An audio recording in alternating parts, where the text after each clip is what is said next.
Nope. All right, we are live, and folks out in the internet world, we are on our continuation from the Black Roses honor series, and this is portrayed in the world of Arywood, and we have our cast from last time back, and they are in Red Gill. And let me bring up the map on that for you all.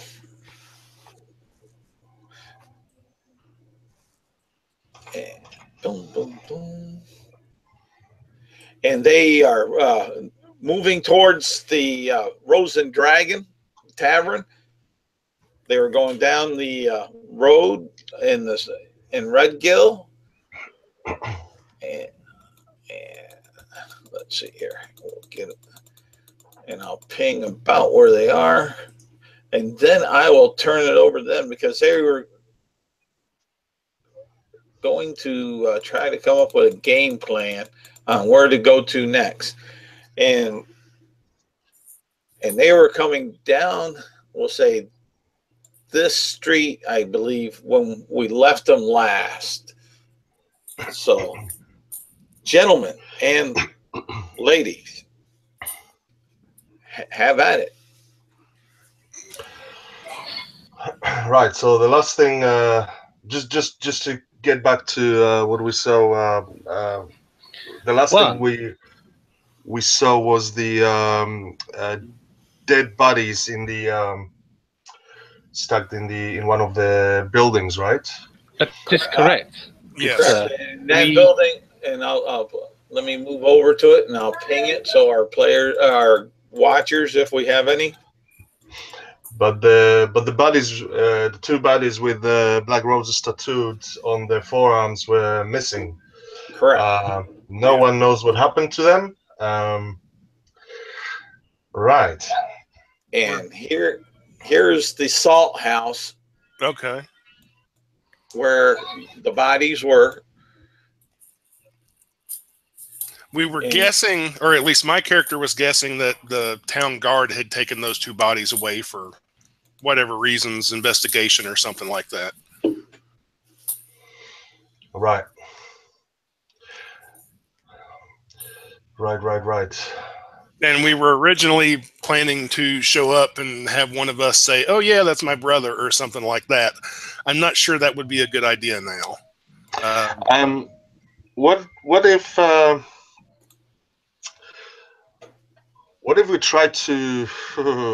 we try to kind of get them out of the shadow? Maybe get them into a trap. Maybe I could disguise as I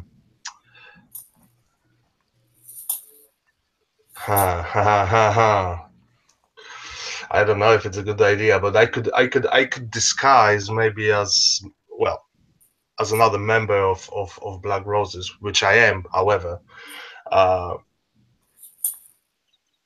However, I could pronounce it a bit and wait for them to strike, and then you could step in. We could capture one of them and maybe do a little bit of interrogation. I don't know. That's one of the things we could do. That's a possibility. Second option is, as I mentioned earlier, I really don't like that bartender, and I would love to see what he's up to a little bit more. Okay. Another possibility is north of Red Gill, there's some swamps, and I do know there's some bandits. There's like a bandit camp up there. You know, okay. If you're an outlaw, where do you hide? Maybe among other outlaws. So this Black Rose we've been looking for maybe is up there hiding with these bandits. Maybe. Okay.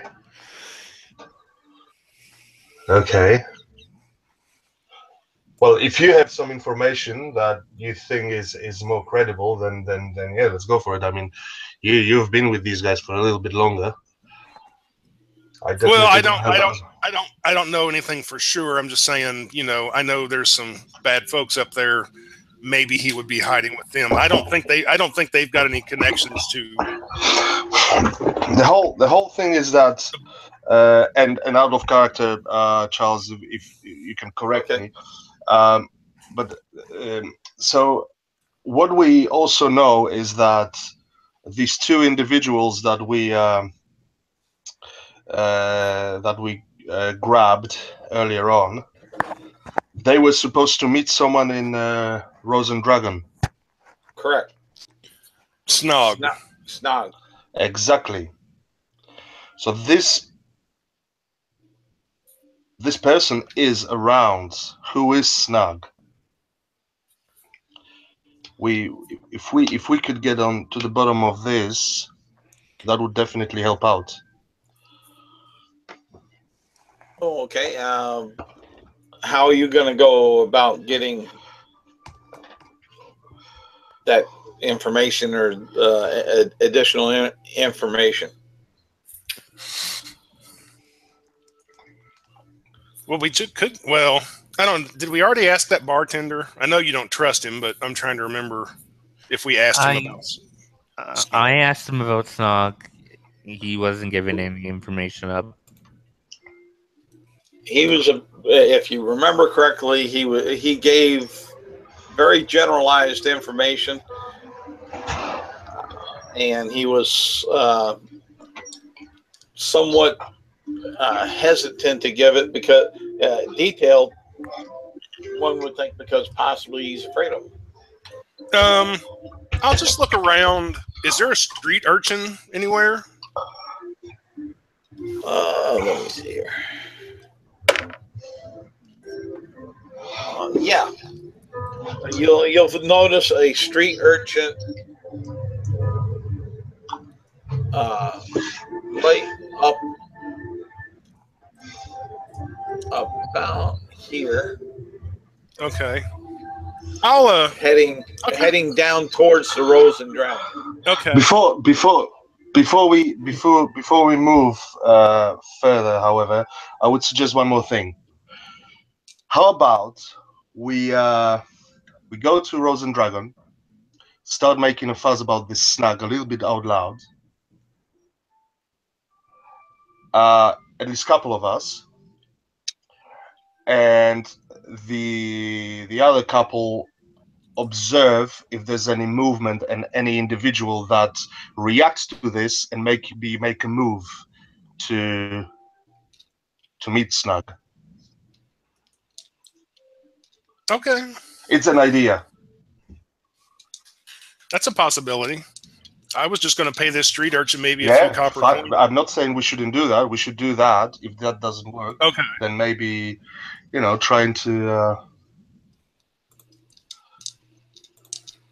Okay. I'll hold up some copper coins and say, "Hey, kid," and yell at him.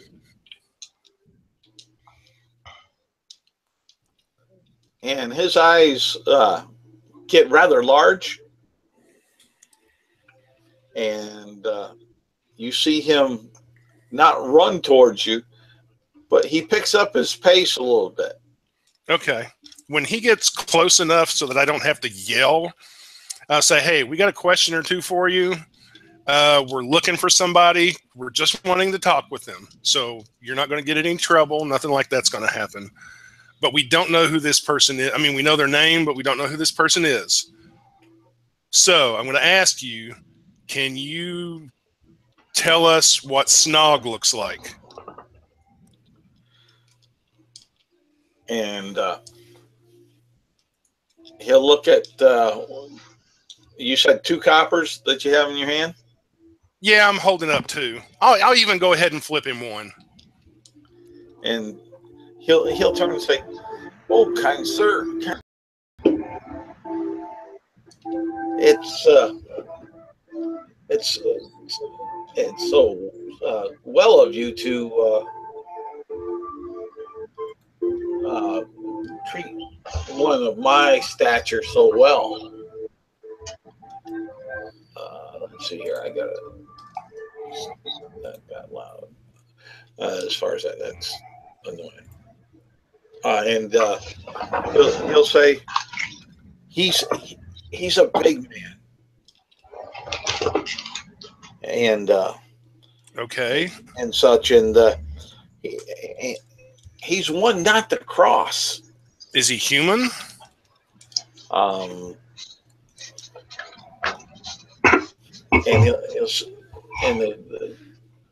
the urchin will say he's as human as most.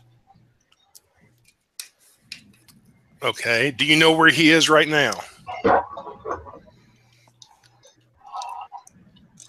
And he'll turn around. He's going, and you see that he's looking. And Caleb's gonna at this point, well, because he's probably getting nervous. Caleb's gonna come with the smile and kindness in his eyes, and he's gonna say, "Don't worry about anything. We're just having a business with him. You know, we don't want any trouble.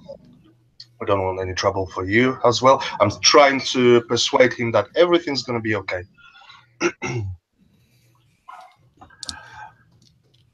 You doing anything special with that, or is it just? Well, I'm trying to use my persuasion basically to calm him down and give us more information. Right, so you're not casting a spell or an attribute. No. You're just. I'm just trying to, you know, calm him down, persuade him that everything's going to be okay. All right. Do you want me to roll for it, or? No. I rolled to see what I wanted for him, and Okay. and he seems to after he looked about, he looks up at you, and he looks up at Revelia. There's money to be made for you and for us and for Snug, of course. And so. as soon as you said, and as soon as you said money to be made, his eyes really get larger, and he asked, "How much?" Well, if you, let's say, tell us where we can find him, it can be even as much as a silver for you. Oh. But you need to be very specific. And he'll say, he's usually at the Rose and Dragon. On top of that, if everything goes well and the business goes well between us, you will get another silver. I tell you that. And he'll say he's usually at the Rose and Dragon around dinner time, getting a meal there, and he does associate with the owner of the Rose and Dragon on occasion. Mm-hmm. Okay. So he hangs out at the Rose and Dragon, and he hangs out with the owner of the Rose and Dragon.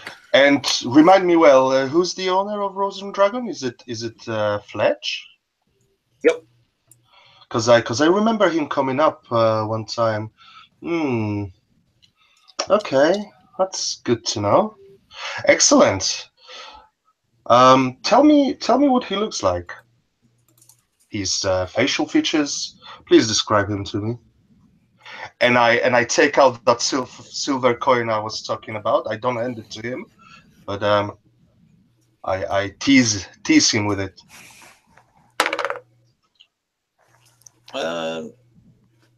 He'll say he has a heavy brow, small eyes, big shoulders, a long beard.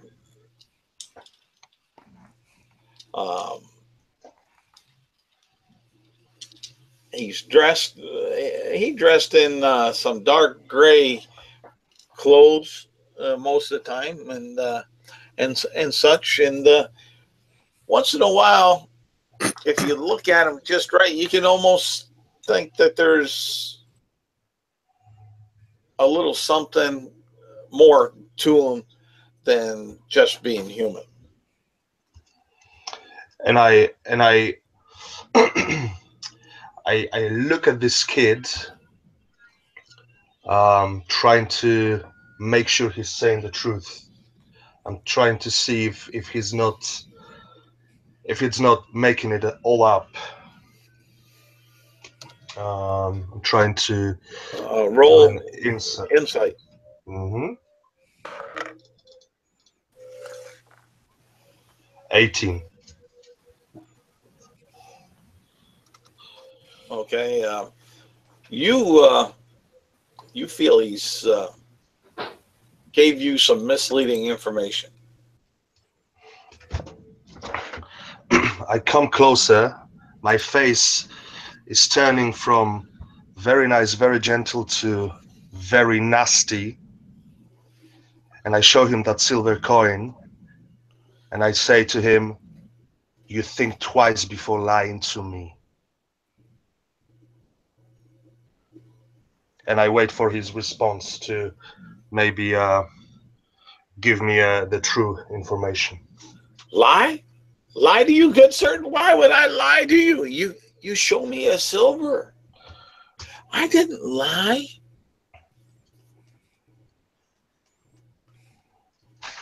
I tell you the truth. He's been. Did you maybe stretch the truth a little bit? Well, one doesn't look at Snog directly in the eye if one is of my situations, as far as but that's how I remember him. That's how I remember the stories. I don't think he knows anything. I put the silver bag in and I give him a couple of coppers. What about my silver? I told you. I told you what he looked like. I kind of don't believe you, my little friend. Oh, and my heart is broken. Oh, you don't want these 2 coppers either? You don't want these 2 coppers either? My integrity. You don't want these 2 coppers either? Well, I need something for my time. I have a family. I have a big family, brothers. So there they are, and I flip it to him and give him a little slap over his head to get away. And his head kind of bent out of the way, like he's really used to that technique. And he scrambles for the coppers, and he misses them, and they land in the road. And you see lightning reflexes from this young lad as he jumps onto the ground, onto the road, rolling and grabbing and holding tight onto those 2 coppers. There, be gone. And I turn around to the rest of the group. Ideas?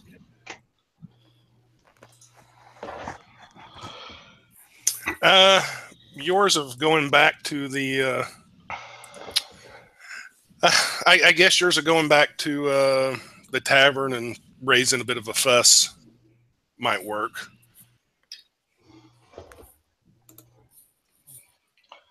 You think that could be more beneficial? Yeah, we could at least maybe find something about Snog. Well, why don't we? He said that it's the around dinner time when Snog comes around the tavern, right? What's the time now? Yeah, something like that. It is.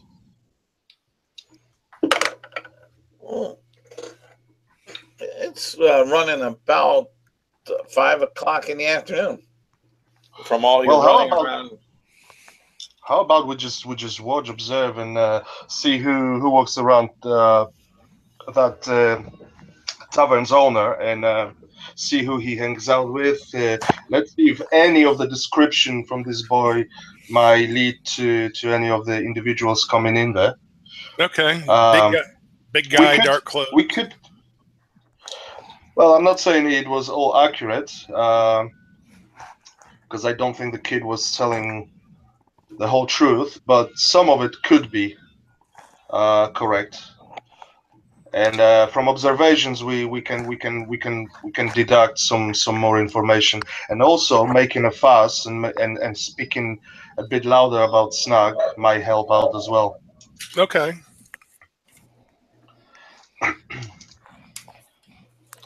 Okay. Well, we'll head to the Rose and Dragon then. All right. And let's see here. Boom. You'll make it to the Rose and Dragon. And let's get that set.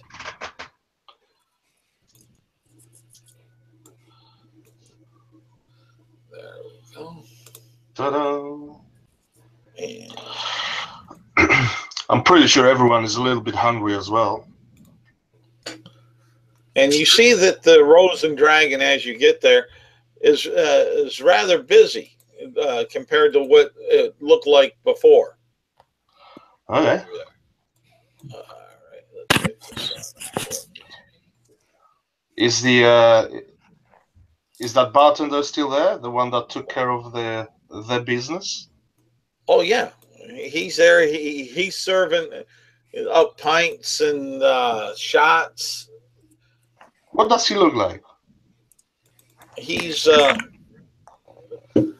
somewhat skinny, a little puzzle gut, balding, human old man. You would say he passed for someone's grandfather, but he moves a little quicker than you would think that someone of his age should.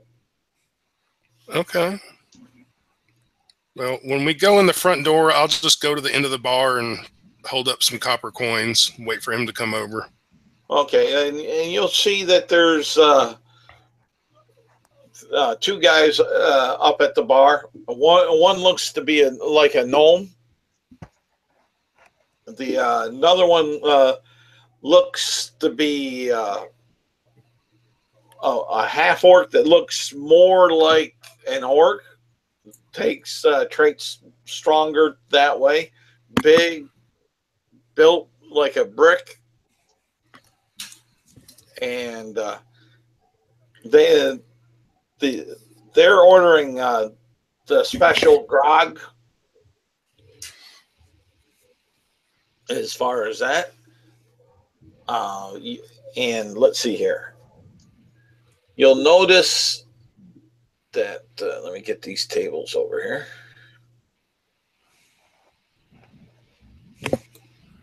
Come on.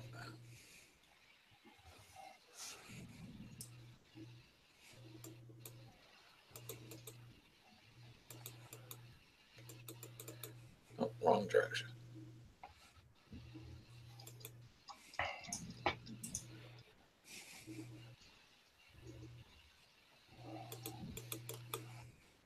And there's 12 people in the bar, including the gnome and the half orc.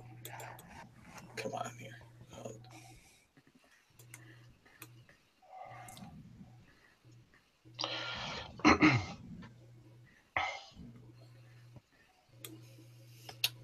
Stupid thing. All right, but no, can't do that.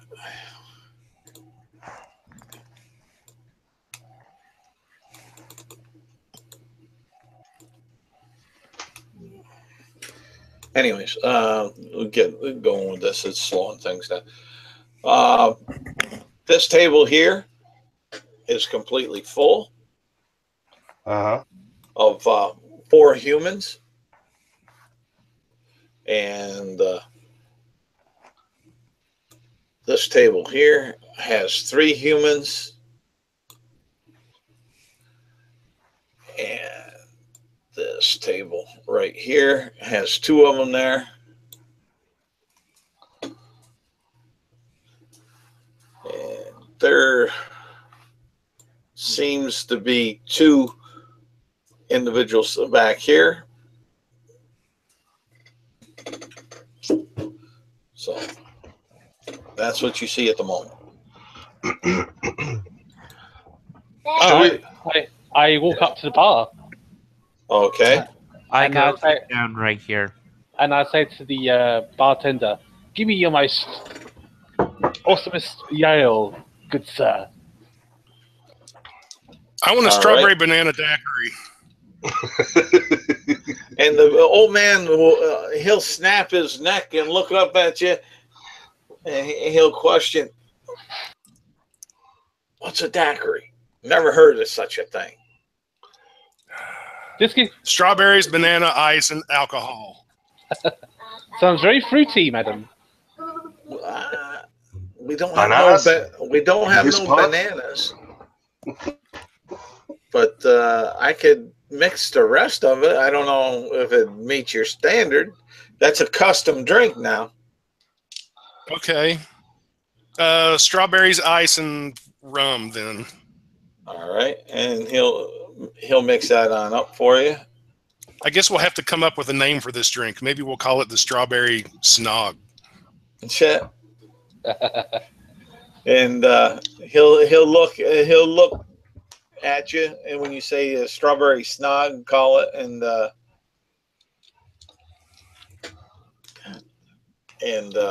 his eyes go almost small and piercing.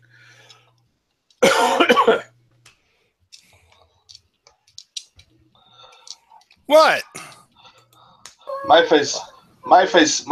come to the bar as well. Well, let me treat you to that. Let me treat you to that drink, madam. And she puts a gold coin down for the elf lady. I'm around here, my face straight, and just observing the surroundings, observing people and their reactions to what Ravenna just said. Yeah. Good bard. Give us a good old song. Come on now. You're a man of music and a man of minstrel. Come on now. Clap, clap. She claps. Oh, And I'm watching everything from back here. yeah. You were, correct me if I'm wrong. Back over here, right? I'm sitting at this table right here underneath the stairs. Okay, that's where two people were sitting. They were sitting here and here. Oh, okay. My bad. I thought I was back there, but I can adjust. All right, you're sitting back there. Hmm. And one of the guys that was here,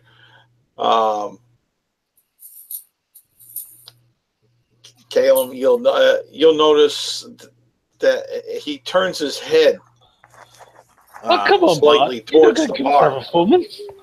Sorry, say that again, Josh.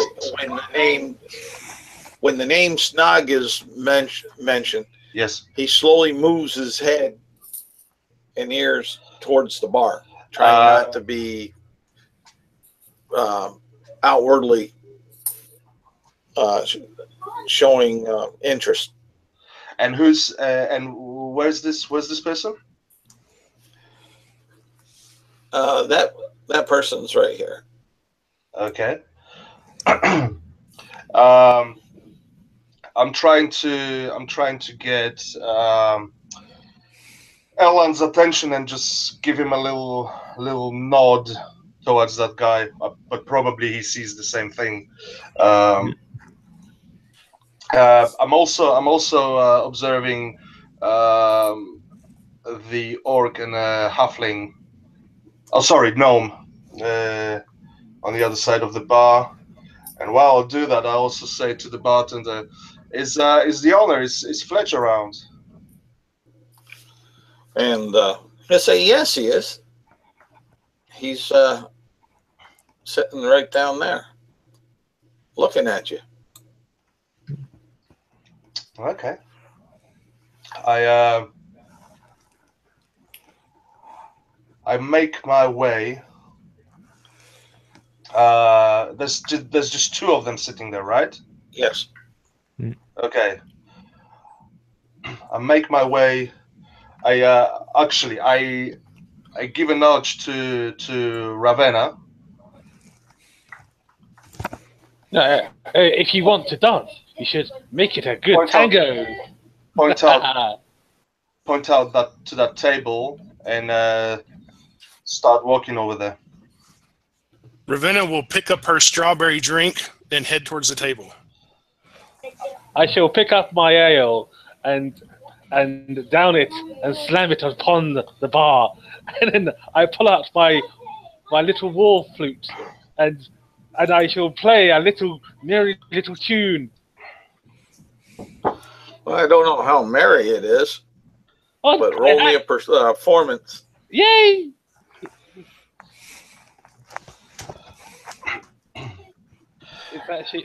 I can actually perform because I am a.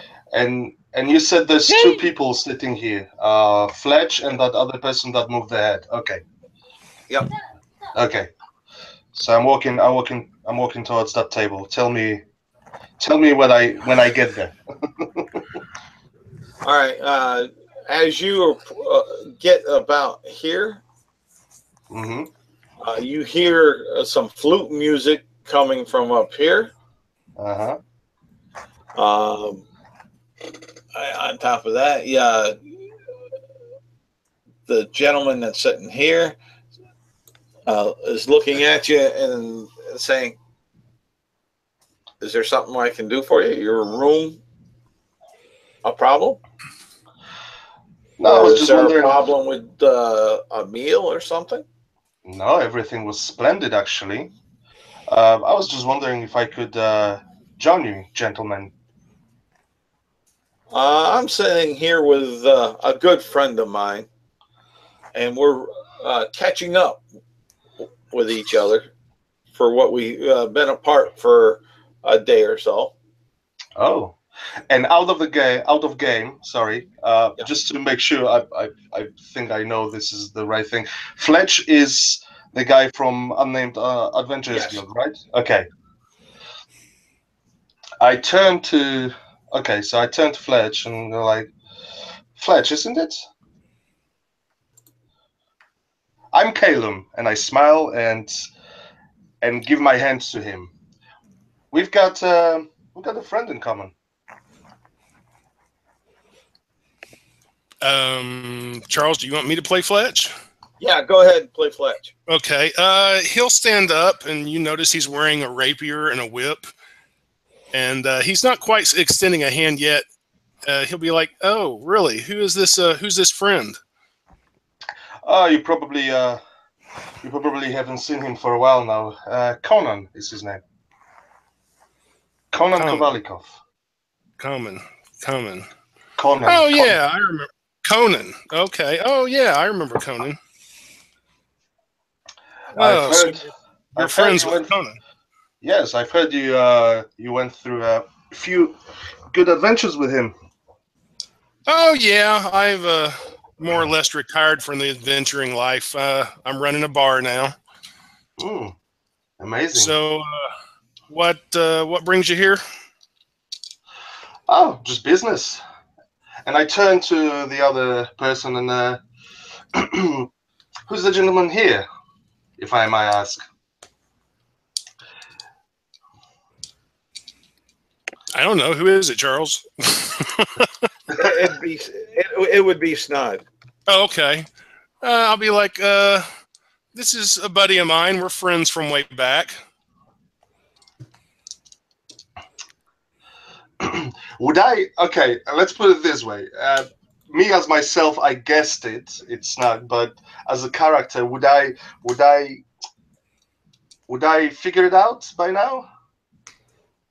That's why I actually, came to the table, But roll me a d20 investigation or perception. Okay. No, I don't. Would I, since I'm right there watching him, would what I noticed based on all the information I got before that's Snog. Roll perception check. Okay. You kind of think possibly, but you're still not 100% sure. I yell out from where I'm sitting, hey Snog, long time no see. At this point, I gently sit down to kind of make sure that I calm the situation, that there's no hostile feeling around. Fletch will sit down across from you, and he's not trying to hide this. You will notice he slips a hand onto the handle of his sword. Mm-hmm. So, what can we do for you? Oh, we and I this is gonna be difficult because I want to look at Ravenna as well to come and join. well, Ravenna's over there sipping her strawberry drink, going, this is good. I thought she came with me. Okay. No, she did. She's standing off to the side, but she seems more engrossed in her drink. Okay. And I'm engrossed in playing my flute, going do do do do do. What you guys hear? A half decent flute dirge going on. Yeah, I mean, even though I am I'm not saying what I am, but I can perform pretty well. So I sit down and say, well, we're in need of some information. We had a situation this morning where 2 bodies were found in stables. Dead bodies. Yeah, I heard about that. Usually bodies are. Okay, that's great. And all we found out and all the leads we could gather were leading to a persona with name Snog. And this moment I look at Snog.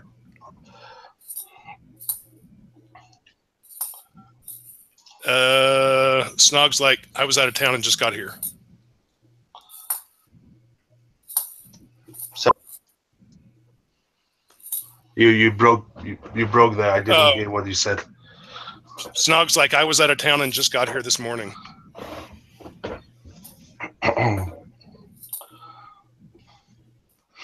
Yeah, but would you know anything about it? Some dead bodies here in Red Gill? Anything special about them? I don't know. I didn't see them. Okay. Well, 2 individuals working for you saw them. Okay. Nobody came to me with anything. First I've heard of it. Can I approach Fletcher?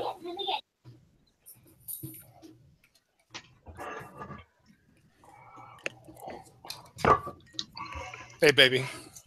Hey. Hey, I heard that you once upon a I have heard or read in books that you used to work for the grandfather. My grandfather's dead. Oh no, he is much alive. Well, I'm glad you know who he is because I don't even know who I don't even know who my mom and dad are. She tells Fletcher to turn his hand up, like, open up your palm. Now you're talking to Fletch about this, right? Yes. Okay. I ask him to. He opens the palm of his hand, the one that's not touching the sword. Okay. I get a hanky and put something in this hanky, and I put it in his hand and say, "You might recognize this. Have a look." And I put it in his hand. Oh God, I hope it's not what I think it is. Okay, with one hand he'll unfold it. Okay, you see a little thimble of a rose. It is black. At this point, I just like expression on Caleb's face is like unbelievable. Fletch instantly stands up, quick draws his rapier and points it right beneath Daniela's chin and says, "Explain yourself." All right, hold on a minute. So, let's see here. This is not how I pictured this going. Fletch is here. Snog is here. Okay, I have to get out Fletch's stats if we're going to have a fight. Well, hold on. Hopefully, and Erlen is here. Yeah. Is that correct? Okay. And let's see here. Right now, he's standing up with rapier and dagger. Okay. Caleb.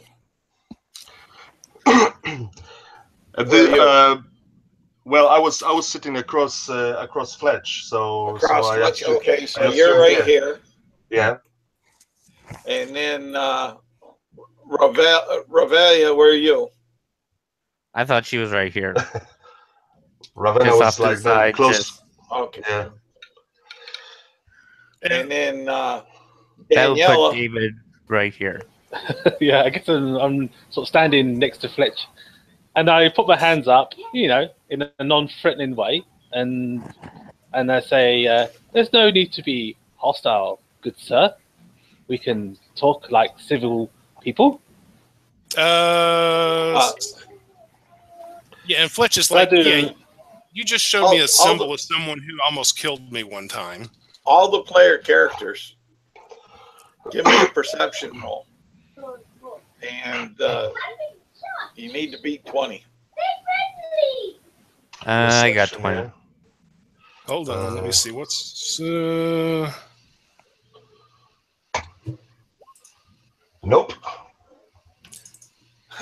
Let me... I'll give a roll for Ravenna. Okay. All right. Erlen and Ravenna all of a sudden notice some arrows pointing down from the second floor at you and your party members. Well, since I was preparing reaction to whatever was happening, all I wanted to do is also stand up, put my hands up, and go, "Everyone, calm down, please." You'll also notice this when you stand up, Snog stays seated, but he wants you to see this. His cloak kind of falls open a little bit, and you'll see in one of his hands is a hand crossbow pointed in your general direction. All right. Okay. As I said, calm down, Daniela. Yes. Come and sit down over here, Okay. and please don't talk. I can talk if I want to. Freedom of speech. Anyway, so I sit down and I sort of sit down and Fletch, please kill her right now. I don't give a damn about her. So and then we can talk. Fletch will say, "I hope you all read the sign when you came in the front door. There is a rule in this tavern that if you die here, we do reserve the right to strip your body and then throw you in the alley out back." Oh, I see. Anyway, the reason we are here is that 2 of our comrades have died. Okay. We are on a hunt. Ah, yes, I know. Someone murdered our friends. I don't know if you worked for them or not in the past. Maybe I do not know. I do not know your past, Mr. Fletcher.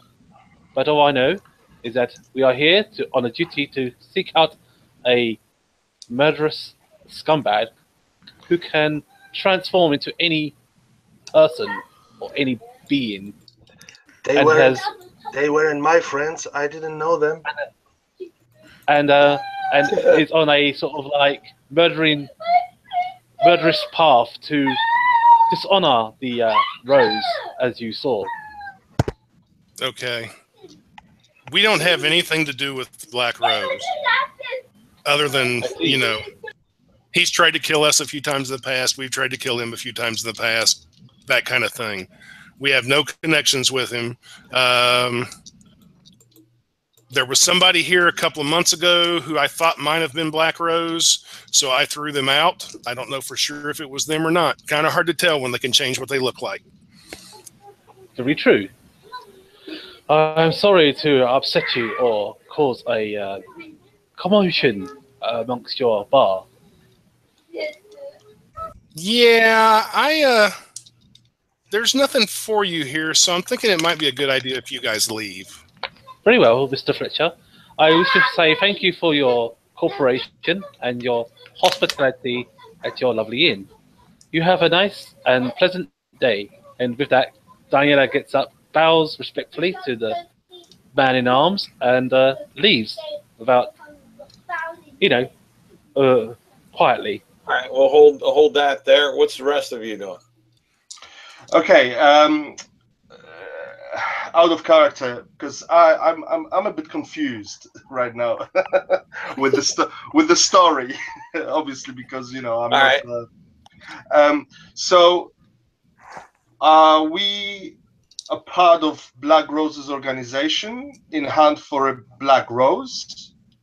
That Here's the quick down and dirty.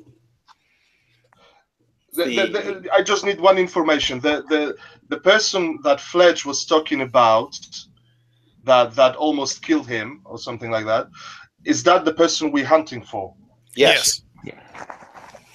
Okay. All right. Okay. There's a rogue individual who goes by the name Black Rose, but is a part of the Black Rose organization. Right. Okay. That's what confused me. Fine. I know everything now. Okay. Cool. Thank you very much. Sorry about that. And that was Claire. And that was Daniel's attention to see if she could find out if he knew where he could find the individual, but he doesn't know. So there you go. Now let's get back to the rest of the guys and what you're doing. Ravenna will chug down her strawberry drink and then set the little dainty glass on Fletch's table and just nod and say, thanks, nice meeting you. And then we'll turn and follow Daniela out of the bar. Okay. And we'll hold Revelia there. Erlen and Caleb. Caleb is going to sit for a few seconds longer until Daniela and Ravenna move away a little bit. But Daniela's outside. She's gone. Not quite. Not quite. Yeah. Right. And say. I do apologize for hot-headed friends. I thought we could make business here. All we want is the death of the same person that you had the trouble with. If this cannot convince you to help us, you're breaking up. Did we lose you, Conrad? Yeah. Erlen, what was the stealth for? Leaving. Okay, so nobody can see you. Yeah. All right, let me do a roll here. Okay, you seen this slick out until Conrad gets back. What I'll do is Revelia, Daniela, and Erlen. Roll me perceptions. Okay. Ooh. Okay. Okay. All right. All right. We have Conrad back. Go ahead and finish what you're doing, Caleb.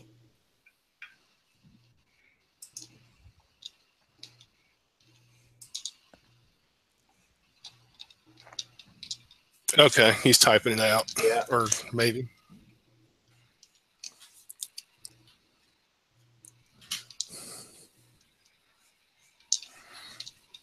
Okay. Okay, we can do that. But Danielle and Revelia, you go on out like you intended, out to the street, we'll say. Yeah, I mean, Daniela all she wanted to do is get the information. You feel the hair on the back of your neck kind of standing up, like there's still arrows pointing at you till you get out the door. Yeah, I mean, Daniela's not going to be, she just walks out quite, quite like her. Who cares, and and she just walks out and she just walks out quite confidently in herself and quite, just normal sort of Scottish sort of way, and then she just walks out and yeah, that's what she does. Yeah, Ravenna's had arrows pointed at her before, not the first time.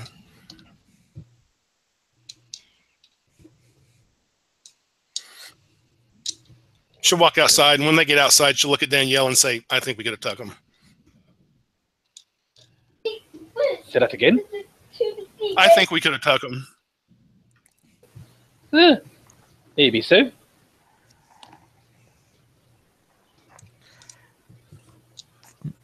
Well, Fletch is stronger than he seems. This group is pretty high. I mean, for guild members, would be fairly high level. But yeah, Snog and Fletch are no pushovers.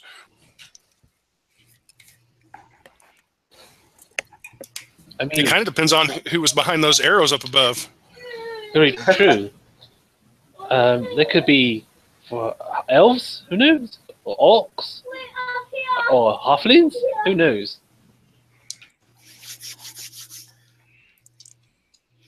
But yes, I can help in this situation.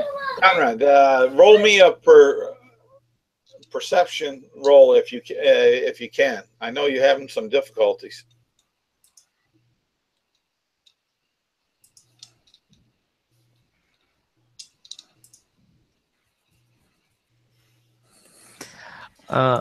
He may not be able to hear you. I noticed that while I was still walking out. Oh, there we go. Okay, Conrad, finish what you were doing, engaging with Fletch and Snog, and also roll me a perception check on something. So if you leave with the group. I think he's out of the call. Don't see him in here. Yeah, I see him in there. Huh, I don't. What, Erlen? I noticed that on my way out. Yeah, it would be on your way out as you got. Let's see here. When you got about, well, you snuck around and so when you got about here. Yeah. It looked like it looks like it was over here. Yeah. I turn to them and I say, hold on. I want to get Caleb, Conrad's character, caught on up because some of this information or reactions may get changed or determine some of his. Okay. Okay, I'm going to run and get a drink real quick. All right, then. no problem. All right.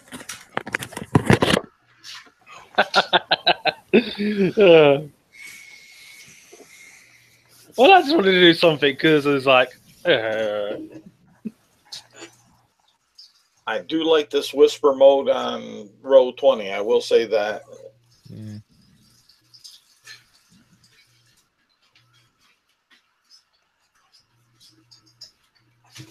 Yes, it's a very good function.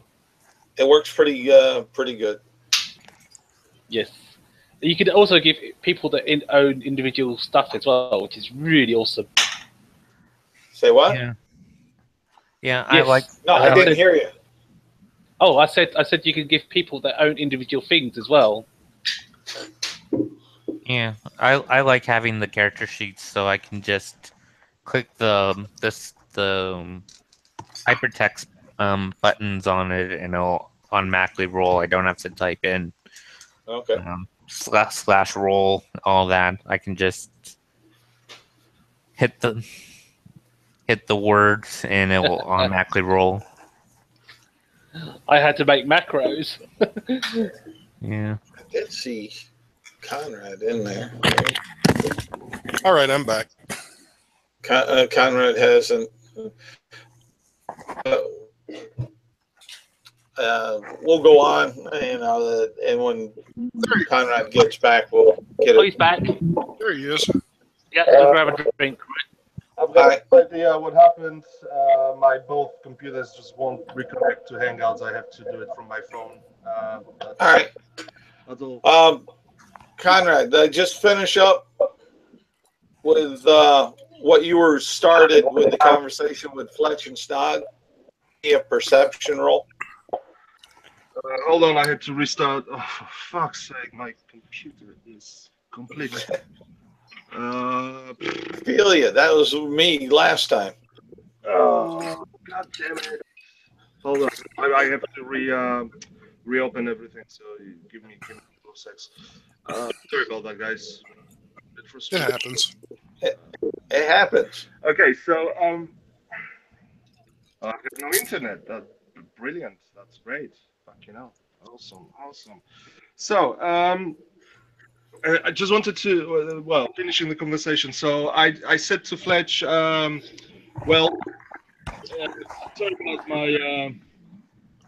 about the rest of the group and them being hot-headed. I thought we could just make a little bit of business here. We're looking for the same person that attacked you, and we want to deal with that person. If that doesn't convince you to help us out a bit, well, I don't know what can. He lowers his sword, puts it away, and sits down. He's like, "What kind of help do you want that I can provide?" Well, from what from information I gathered, Snug, we're observing the situation. We just want to know what you know. We just want to find this individual and deal with him. Okay, Snog and Fletch kind of trade looks, and then Fletch shrugs. It's like, I don't know what to tell you. I mean, we've had dealings with this individual in the past. They can change what they look like anytime, so it's kind of hard to tell where they're at any. I mean, for all I know, you could be the person. For all you know, I could be. I mean, I don't know of them having like a hideout or anything like that. They hung out in Illumina quite a bit for a while. They've been in Red Gill, I think, at least a couple of times. I really don't know what else to tell you. I mean, this person seems to pretty much get around. And like I said, they can look like anyone, so it's hard to keep track of them. Fair enough. Well, if you find somebody who has a black rose on them, that's probably them. Well, not always. That's the whole point. But anyway, thank you for your help and information. And once again, sorry about the misunderstanding. You might tell your armored friend to be a little careful flashing a black rose around. Unfortunately, there's no way of telling her anything. Mm-hmm. Well, she will get what she probably deserves at some point. Thank you for your help again, and I bow to him and to Snug. Very well. look at Erlon. Say, shall Yeah. And Well, I turn to them and I say, then hold one on. of you might want to pick Hold on. that off the ground. Hold on. Yeah. Caleb, roll perception. roll perception? Oh damn! D20 is gone. I've got no dice. God damn it! For fuck's sake. Hold on a second. Okay, let's do this. This is so annoying. So annoying. Sorry.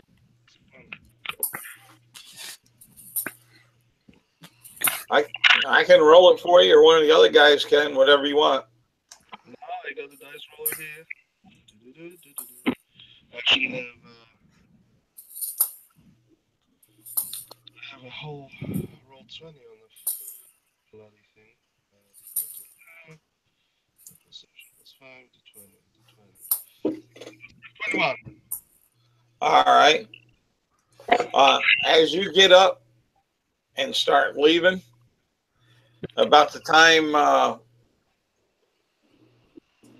you take about 2 steps out and you see something on the floor, and Erlen, now you can go with it. I turn to Fletch and Snog and I say, well, then you might want to pick that off the ground if you don't want people seeing it. What is it? It's you look at where they're pointing, and it's right here. Yeah. It's a black rose.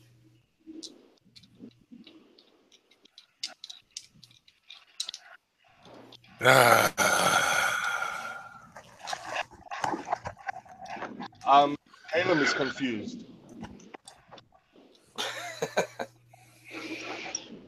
So is Fletch. He'll go over it, and he's not stomping like he's angry, but he will go over and just step on it and then pick it up. All right. And take it out to the alleyway and throw it away. Okay, and it looks very familiar to Fletch. Oh, I bet it does.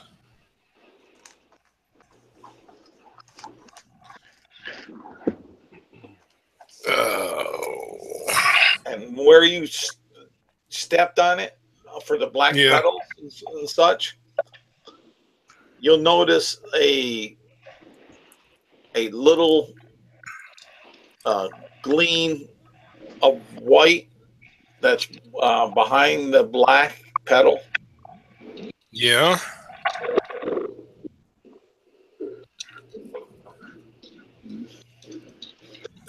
He's holding it by the stem and will kind of try to look at the white. And give me an investigation check. Oh, nat 20. Okay. It'll click in your head that you remember that the black roses from the black rose in the past were somewhat like this. They were supposable counterfeits. Good counterfeits, but counterfeits, according to the Black Rose Association. He still just shrugs and throws it out in the garbage, or throws it out in the alleyway. Then he'll go back and sit down with Snog. All right, what's the rest of you doing? Caleb and Erlen through this. Caleb is gonna continue walking outside. But when Ellen catches up to him, he will ask, "What was that all about?"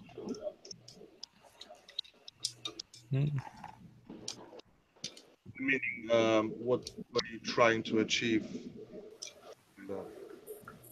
To me? No, Erlen, I guess. I couldn't hear you. Yeah, it was Erlen. Yeah. I didn't hear you. Oh, sorry. I said when you catch up to me while I'm walking outside, I will ask what was that all about? What was the meaning of that black rose on the floor? It's the trademark of the person we're after. They leave a black rose on the people they kill, or the people they're taunting, or the people he's taunting. Well, then Ravenna's like, so the black rose was in there? At some point.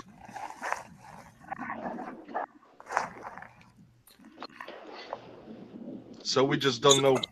We didn't see who threw it, basically. Sorry, I missed that because I was, disconnected. I just don't know what. So Black Rose was here and left a black rose. Yeah. Yeah.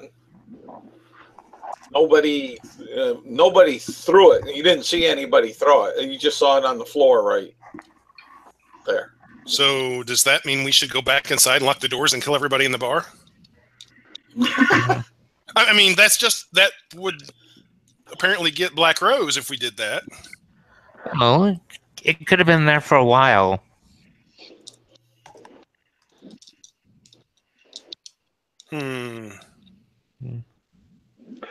Okay. Well, wait a second. Daniela had a black rose because she showed it to me. Yeah, but Fletch had it in his hand.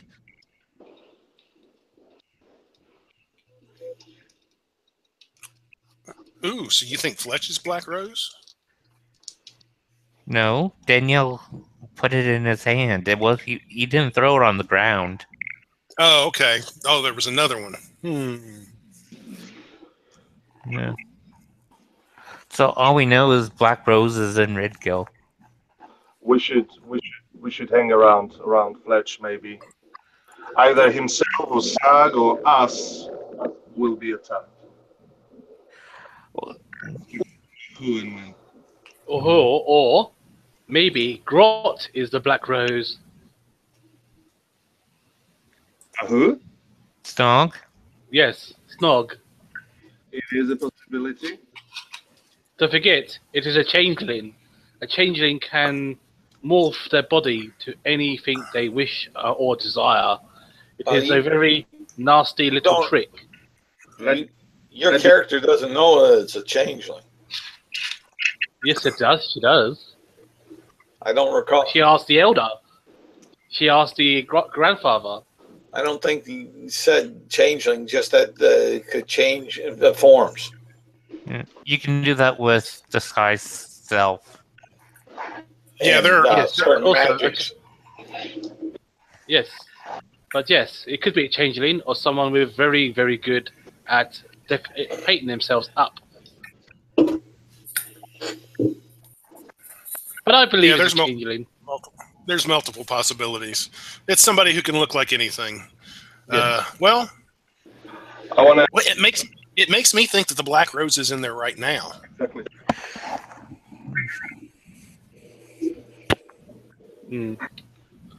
Or maybe the Black Rose left as we left.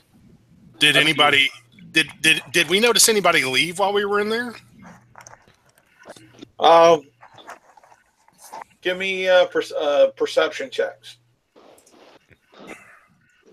Of course, you've got to have really high wisdom to do so. Because no doubt, this person is really super stealthy. No. Well, maybe. I mean, unless if they were in disguise, they may have just tried to walk out like anybody. Yeah, well, I Daniela got two. And Erlen noticed coming out from the side door, the alley door, going off that way, the gnome and the half-orc seemed to go that direction as the distraction or hubbub was starting up. I go after them. I go and try to chase after them. Quickly. The orc and the gnome left this building. Go after them. They may be the Black Rose.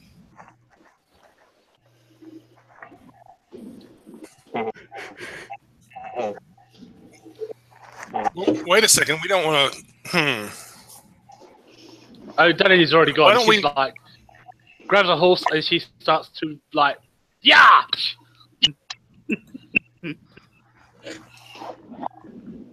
Okay.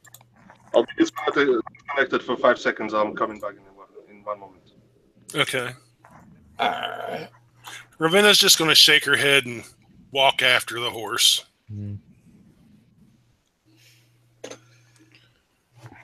If she gets herself killed, it's on her.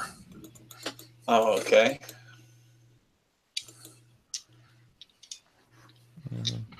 Like how many seconds did they have before me? If I can dash as a bonus action, can I use my standard action to dash as well? Yeah. Yeah. Yeah.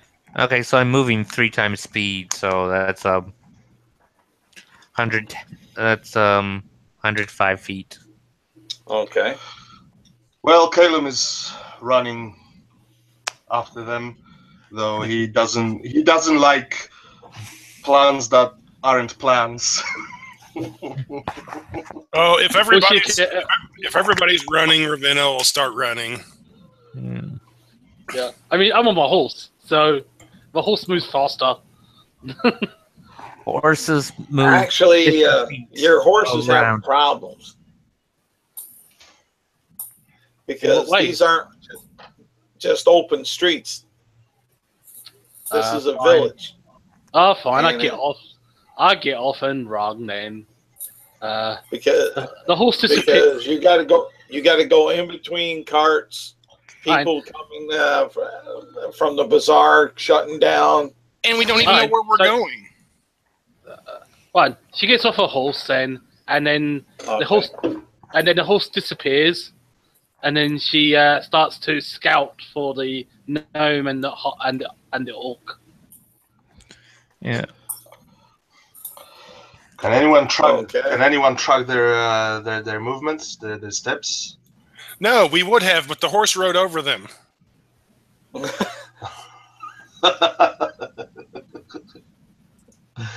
But you did get a glance of what you thought may have been them, Okay. right? Let me see here. Get it? Yeah. Would that be There's survival that. to find them? Yes. Or, well, to track them anyway. Well, to track them it would be. But you think you saw a glimpse of possibly the half orc Woohoo! right I- on up here? I got an 18 survival. You don't find nothing. Okay. The DC of that with traffic on the ground, that's about a 25. It's real hard. Oh, what the heck? But you actually saw Hmm. what you believe them right there. Okay. I start to run down that road. All right. Treat it as difficult terrain because you're bobbing and weaving. Clunk, clunk, clunk, clunk. Yep. Clank, clank, clank, clank, clank, clank, clank, clank. So I can get 50 feet Okay. through the crowd with difficult terrain. And let's see here. Okay. No problem. And you get closer to them. Okay. I stop and look at the orc, and They then look like they make a turn right here. did I see the orc? Yes, that's about the only being that you're able to see. Okay. The gnome seems to be getting lost with the carts. I shout at him, and I compel him to duel me. Come out, vicious orc! Come and face the woman of red wrath. He And doesn't I hear compel you. him to duel. He What's can. the range? What's the range on that? The only 60 one feet. that's see you're quite a ways. Okay. The one that's kind of closed right at the moment is Erlen, and he's still a good 50 feet away. Yeah, I'm okay. still running, and I can get 50 feet in difficult terrain, and if using full turn. All right, I still roll forward then. Come. Just in case Ravenna's going to get her longbow out. All right. While she's running. Run. Right. I pull out my sword and shield, and I wish to do a bonus action as I'm running, I guess, or, can I? What's the bonus action? Shield of Fate. Okay. And you'll see the last place you notice them, you'll see them right up about here. Yeah. Run. And they seem to be leaving Red Gill. They're almost outside of Red Gill up on the north side. And let me see here. And their phone rings. Yes. The city alarm. Let me guess. They're after us.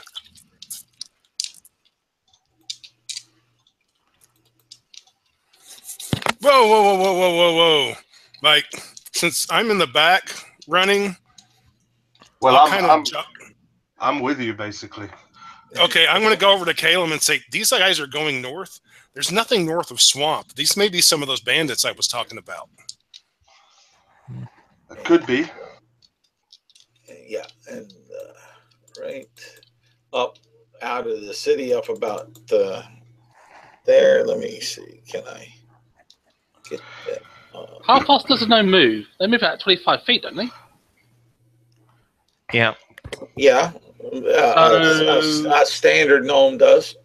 Yeah, so I'm moving at 60 feet. He's moving at... You're moving at 30 feet because 60. it's difficult terrain. So is a gnome moving difficult terrain?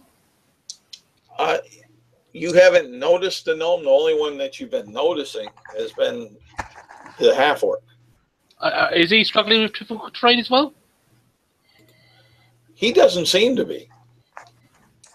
Okay. He could have. There are abilities and things that allow you to ignore rugged terrain. If it's your favorite terrain or whatever. Anyway, I was what I was gonna say to Ravenna. Yeah, it could be that they're leading us to that swamp. Because obviously I don't know that the gnome is not there, or it is. So, but I'm still cautious about the fact that there was that black rose on the floor. It could be that they're after Fledge or Snog. I'm not sure what's going on. It could be, or yeah, one of these guys could be Black Rose, or maybe it works for him. That is why Danielle is trying to catch up with him. Catch up with this person. She says, "We must catch this person quickly, my friend." Or they could also just be a couple of guys who's like, "No, trouble, time to leave the bar." And those crazy people and those crazy people at the bar are now chasing us. Keep running. Who knows? It's a 50-50 chance. Well, you have to take that chance. That's true. Well, we're going after you keep as you keep on going out of Red Gill. You about 100 feet from the swamp is where Erlen will kind of catch up to him. And I don't want to catch up to them. I just don't want them to get away. Okay. How far are you going to stay away from?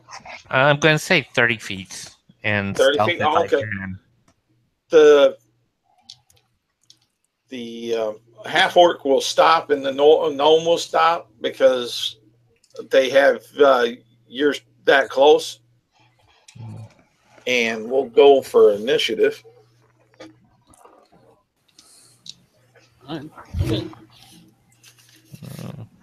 I keep rolling low.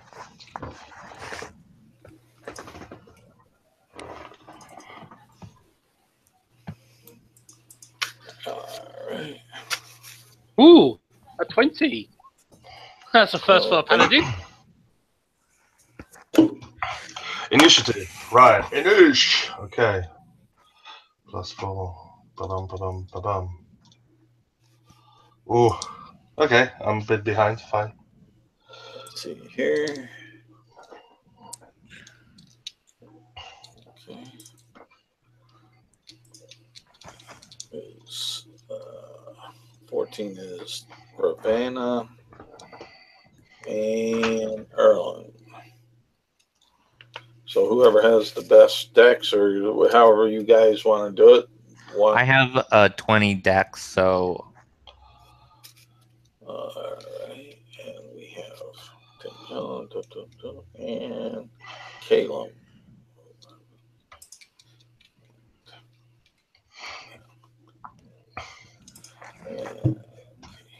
Alrighty. Go ahead and act, Carolyn. You're the closest to have that. They've stopped and turned, thinking that from your perception that they could take you. Okay. Well, I'm gonna move back 15 feet and pull out my longbow and say, "Do you think that's a wise choice?" So I'm 45 feet away from them. Okay. Let's see here.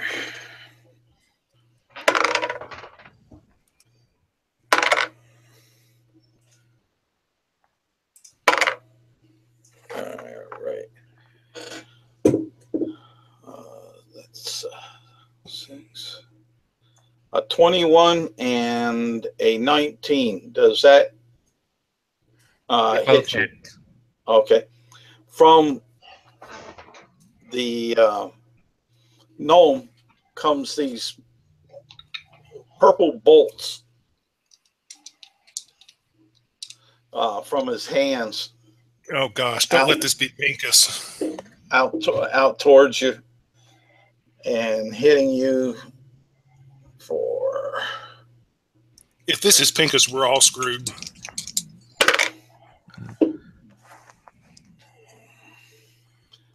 That's 15 for 21 points of damage, force damage. And the half orc, you see him pulling 2 short swords. Hold on. I saw them in the tavern, right? Yes. Do I recognize them? Did I recognize them at all? As far in which way? You recognize them from the tavern. Okay. Okay, I'm gonna write it too because I don't want to spoil it. Okay, but hold it just there. But hold it just there because there might be a little bit of a oops.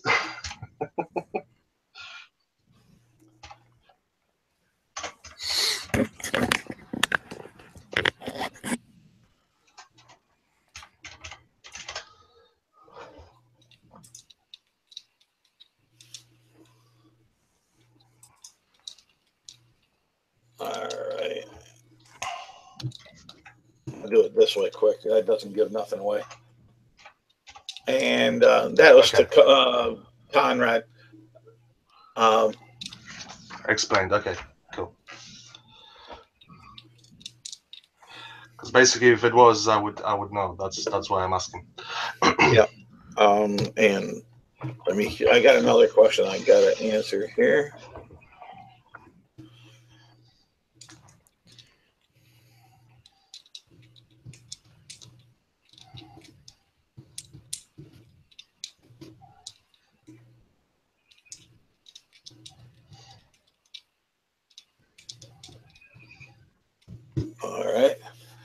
And at that point, we'll go with Ravanna. Well, is caught on up, and Kalen will catch up. And so, Erlen,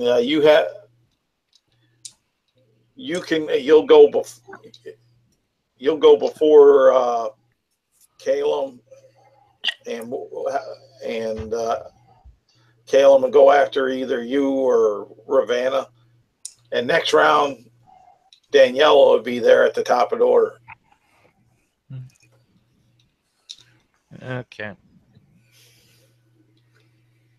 Well, Erlen looks like Erlen has the higher dex bonus, so Okay. he would go next, I guess. So it's up to you, Erlen. Okay. I'm gonna fire my longbow at the gnome. All right.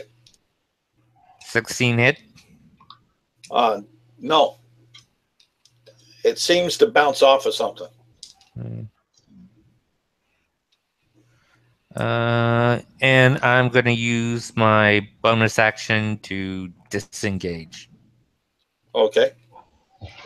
And my movement to move back my full 35 feet. Okay. So that's what, 70, 80 feet. Yeah. Okay. Ravanna. Ravenna will move up next to Erlen, and she's got a arrow ready in her bow, but she kind of points it off to the side, and she'll throw up one hand and say, "Whoa, whoa, whoa! Hold on, guys. We don't need to fight here. We just want to talk and ask some questions." Okay. And roll your persuasion. I gotta see what I got for persuasion. Well, it could be better.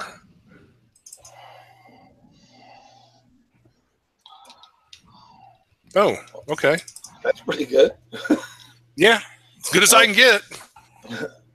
You notice the half-orc kind of looks puzzled and looks to be lowering his short swords as far as that. Calum. Okay, Calum's gonna come closer to Ravenna.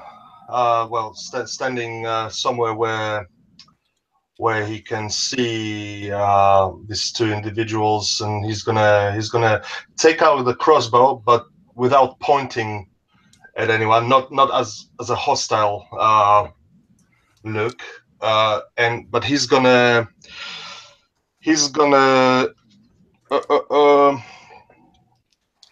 how far away are they? I wanna get about 30 feet from the half-orc. Okay, you'll be able to get to the 30 feet. That puts you in front of Ravanna and Erlen. Yeah, we're back like 80 feet. Yeah. Okay. I shout, "No need to fight," but I cast detect thoughts.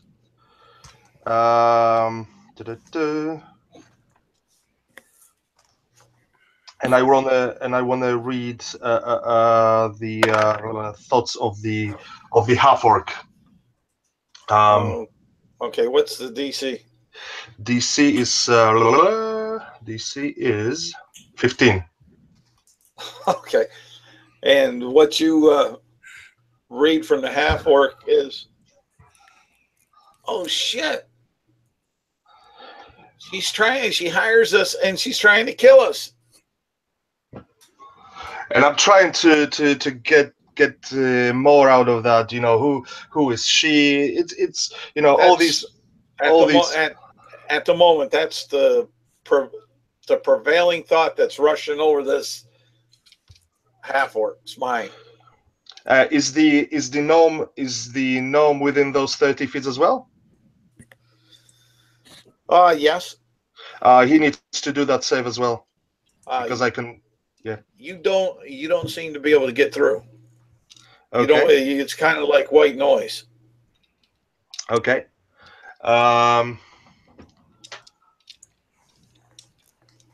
Okay. Oh, so the orc said she's hiring us, and she's trying to get us killed. Is that what he thought?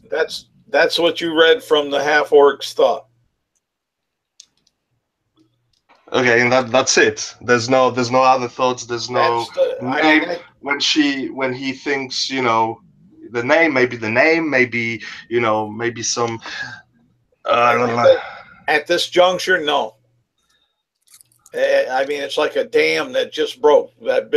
Just that one big wash of thought about the time at the time that you were reading his thoughts. Okay. Well, it's up to 1 minute, so maybe he's gonna think of something else. Well, I guaranteed he will within 1 minute.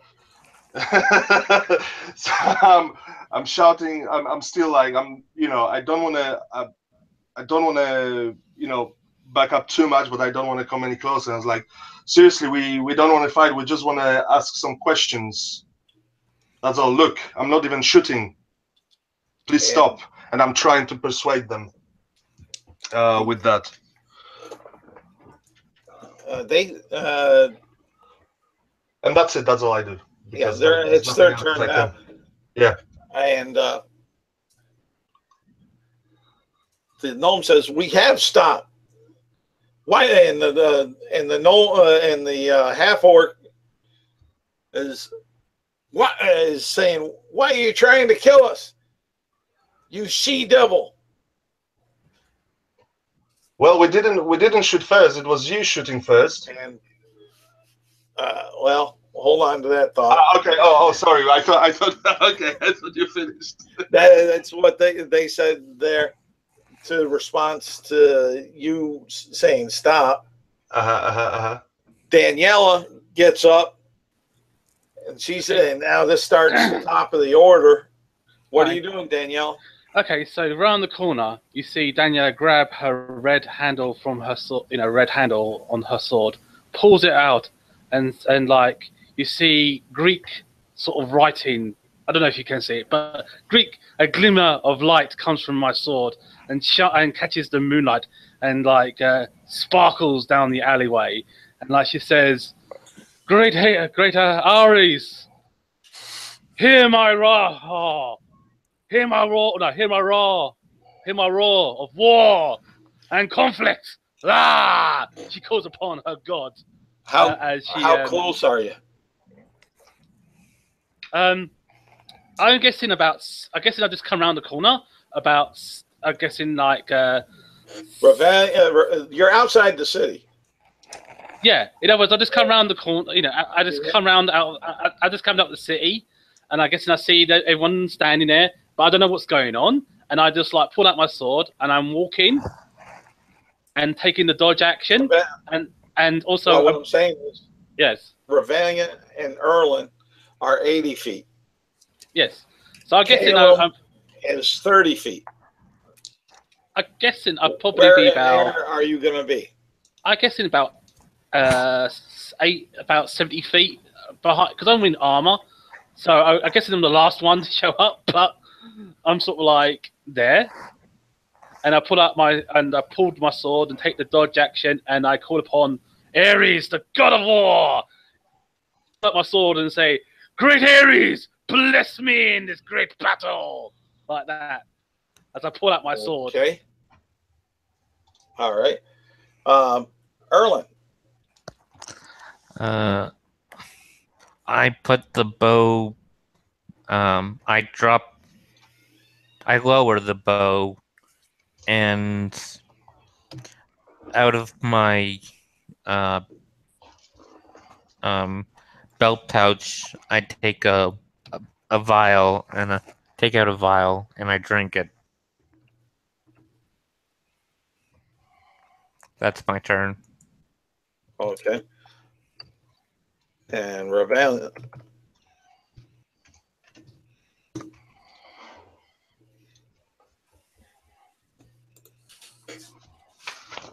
And I still got my Shield of Fate up as well, which is nice. Okay. Yay! And I took the dodge action as well. Woo! All right. Revelia. Yeah. You're up. Okay. I'm slowly walking forwards, my bow out to one side.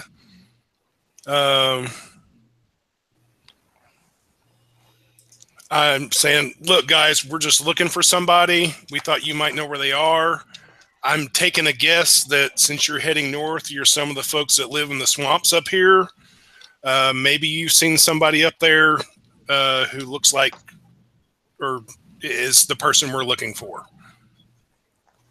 And that's pretty much my action, just walking forward slowly.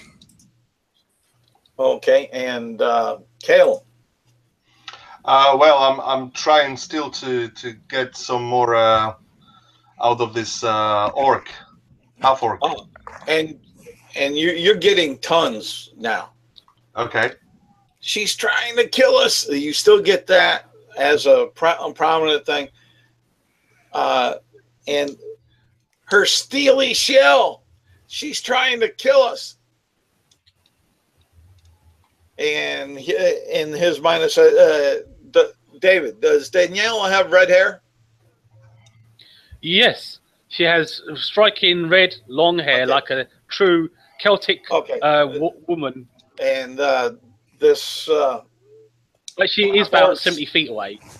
Yeah, that's all right. This half-orc is going to is thinking, that blood red hair of hers, it's just like her heart wanting to draw blood from us.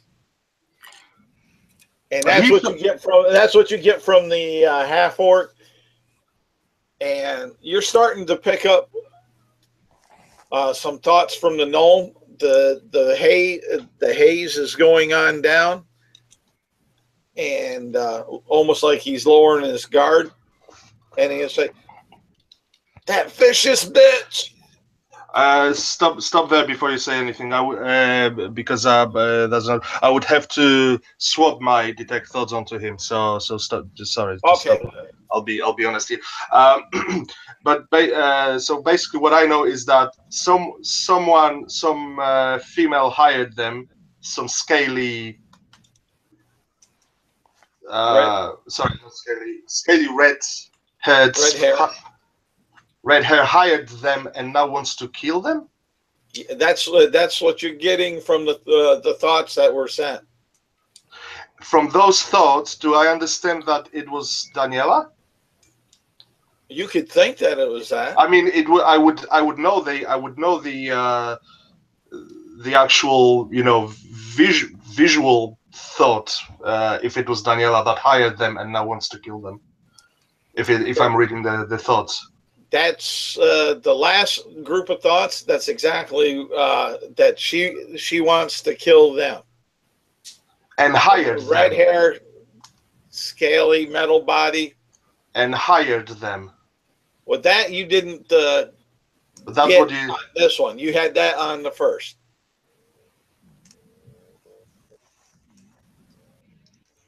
Okay.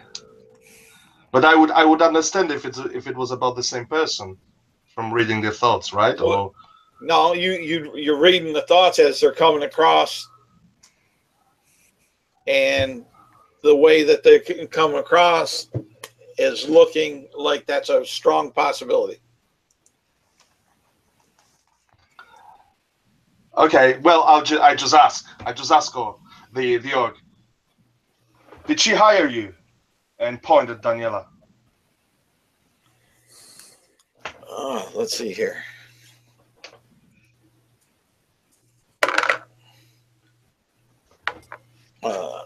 Roll a intimidation or persuasion. $29. Okay. Well, and what was the question exactly? How you were asking them? I point at Daniela and say, "Did this woman hire you?" And he'll say, "No." Well, if I don't have any other question to ask, who did then? Who did then? Say what? Who did then? Well, who did hire you then? He'll say, "Her." Who hired you and now trying to kill you? And We can help trying to kill, the strongest thought that's coming across on that is Daniela is trying to kill him. Because she's the most threatening right at the moment. Yeah, as far as that.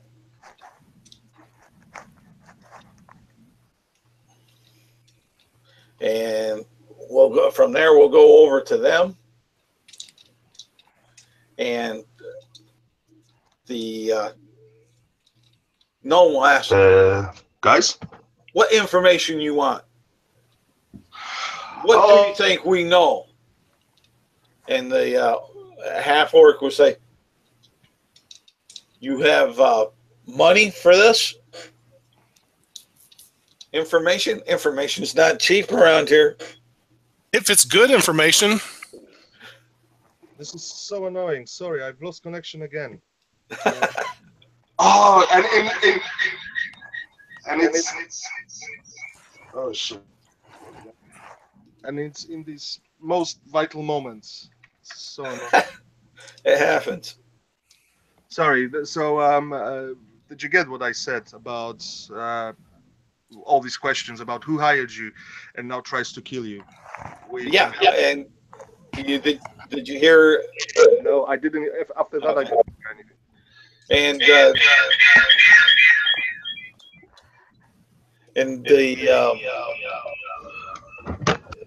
the major thought that you get is that it's Daniela trying to kill him because she's the most threatening at the moment. Look, maybe it was the Black Rose that hired them. And the Black Rose could look like anybody. So maybe it was Black Rose disguised as Daniela. But that's what on their turn. That's what they're saying. They're still holding a defensive position in that, waiting for a response from the money question and who and what you're looking for, and that'll bring us to the top of with Daniela. Okay, so she moves 30 feet forward, taking the dodge action once again, and like says, "Halt there, Black Rose! In the name of the law, I accuse you of murder and dishonorable conducts. I arrest you in the name of the grandfather and of the house of the real Black Rose, of your true form, or I shall smite thee in the name of the true Rose." She'll say. Who are you saying this to? Both the orc and the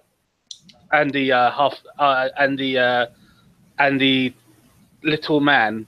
What do you call them? Gnomes? Gnomes, really loudly. All right. Erlen. Yeah.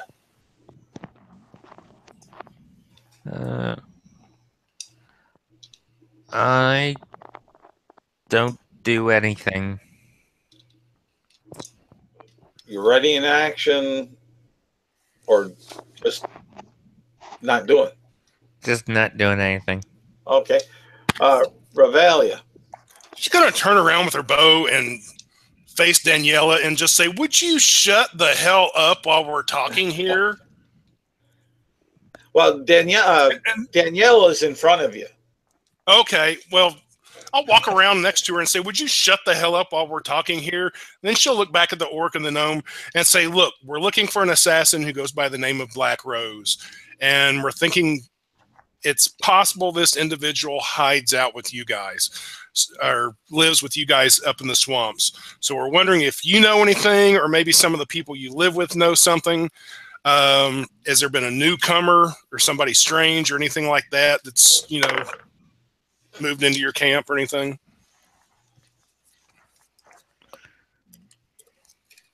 Okay, and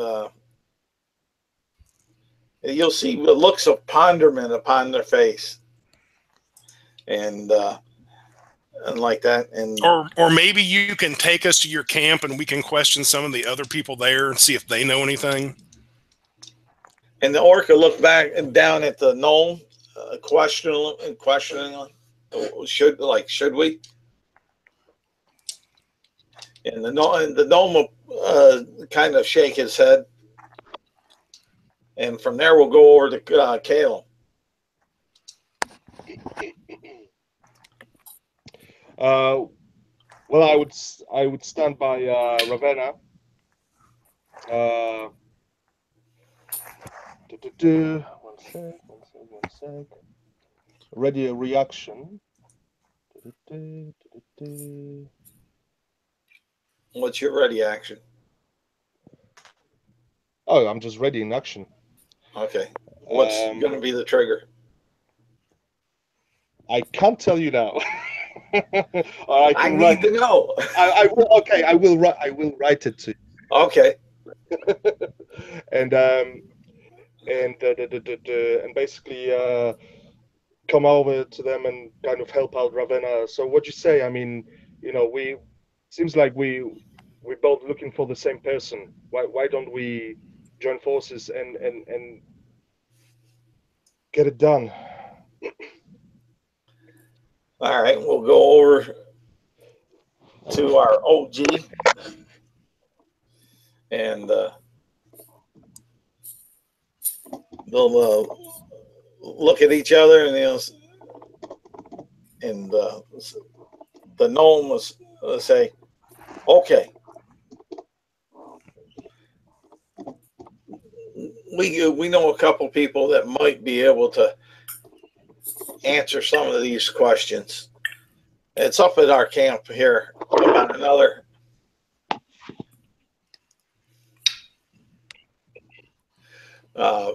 about another half mile."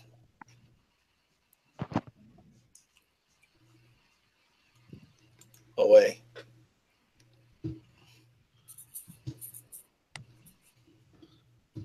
Okay.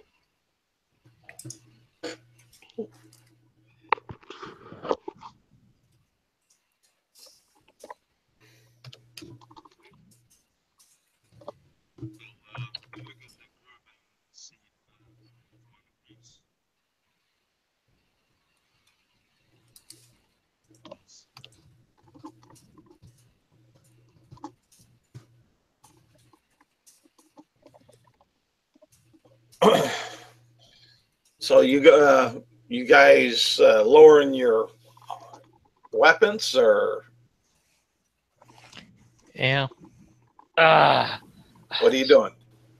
I mean, Daniela, she I guess she's like, she drives the sword into the ground in disappointment that she could not declare war and have a glorious battle on the field here.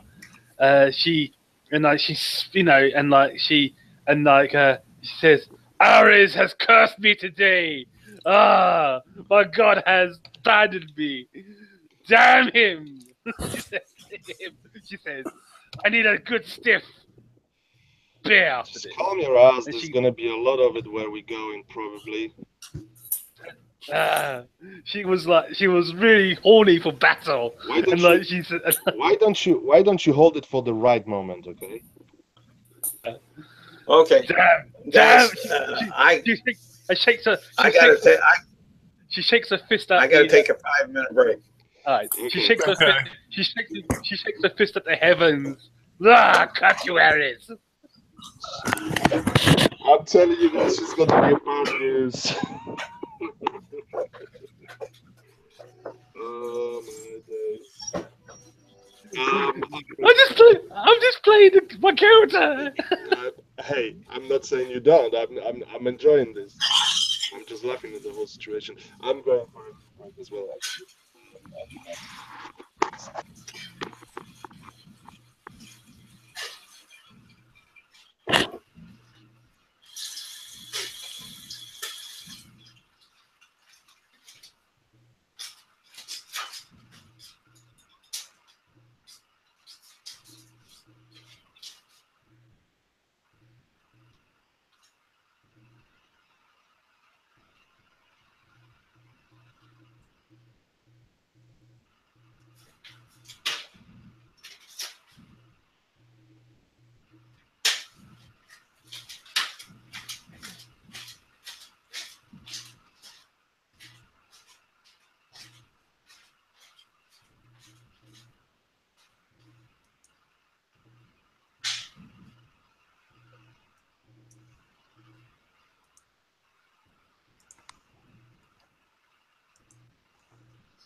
Welcome back.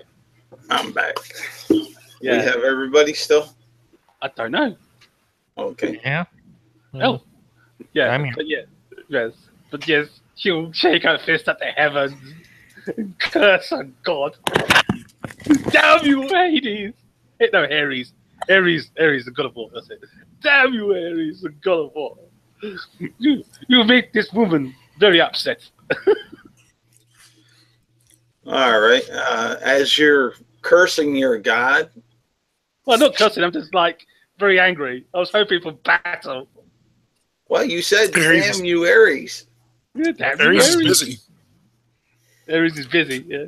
And all of a sudden, you get this lightning bolt that comes swinging down from the heavens Oh dear. and slams 15 feet from you. Wow. Mighty Zeus. I didn't do that. The great mighty Zeus. The son of the gods. Because Ares doesn't do lightning bolts. It's only Zeus that can. That's all right. No. Still, Yeah, true.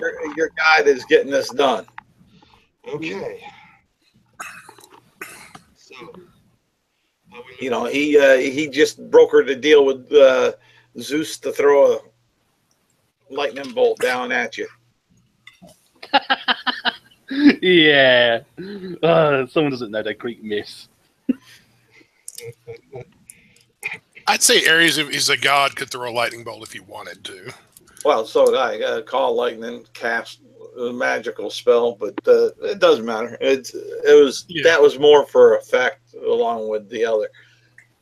All right, they start leading you to the camp. You get about a half mile. You've gone a quarter mile into the swamp. It's dank. It's wet.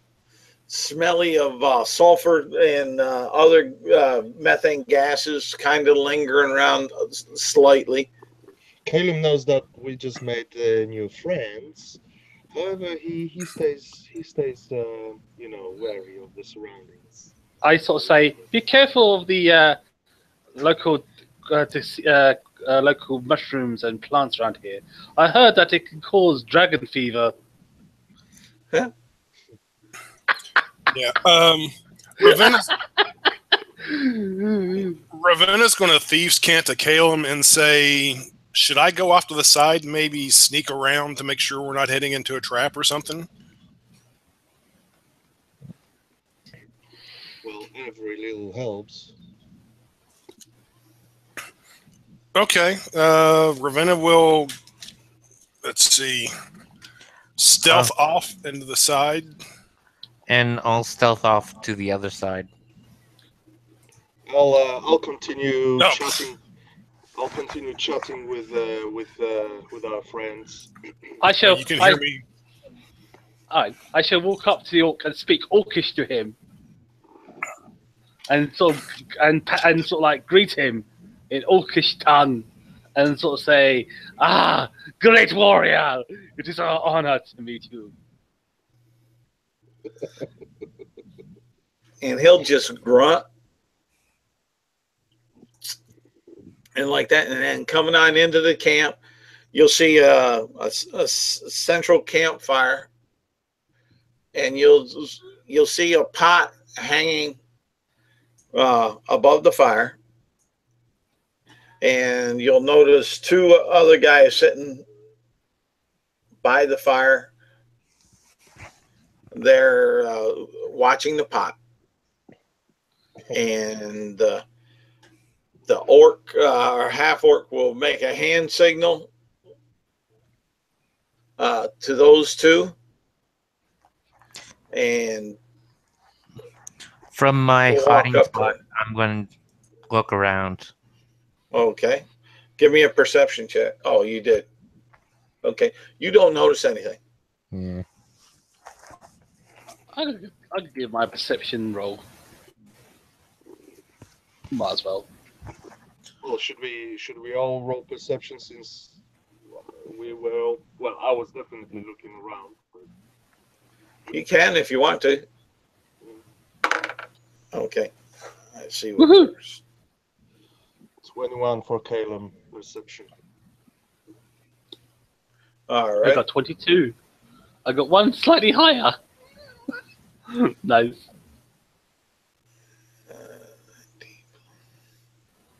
Okay. Yeah, you guys don't notice anything. Wow. Okay, that's super stealthy. That's super stealthy. As far as that, the two stand up as you're coming on in. I'm so sorry, Charles. I did not know when was it's Central Standard Time. Oh, all right. One of my friends told me that it was 2 hours ago. I'm like, I'm so sorry. All right, that's fine, Dylan. We're going to try to get this wrapped up here. We only have a few minutes left. Oh my God. All right. So this is the scene that you're seeing.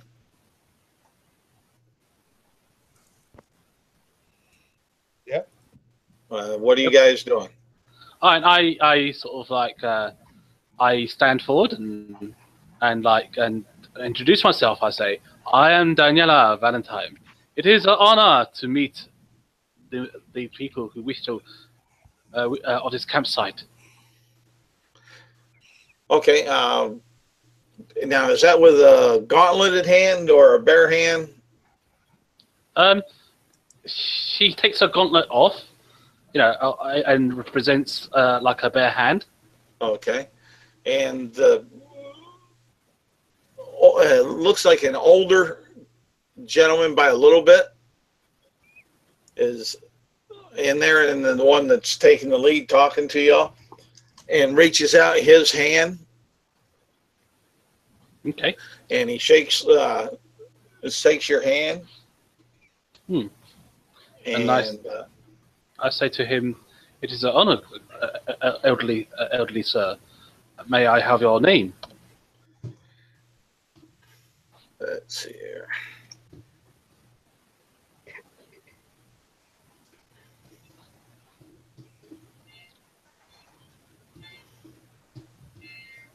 Or you just wish me to call you sir? All right.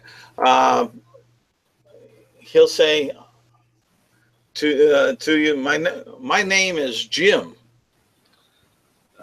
It is a pleasure to meet you, Jim. She puts her hand away and puts her glove back on, and says, yes, been camping out here for? Did you see what I typed you? Okay. All right. Let's see here. And the other gentleman seems to be taking about 10-foot step to the right of this older gentleman.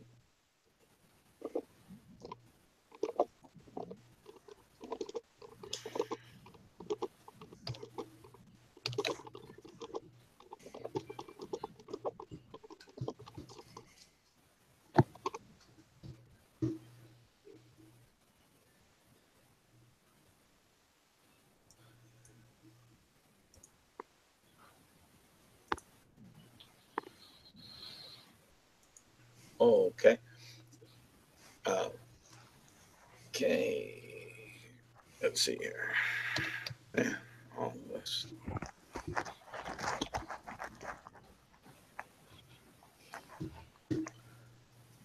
Oh shoot, that didn't go through.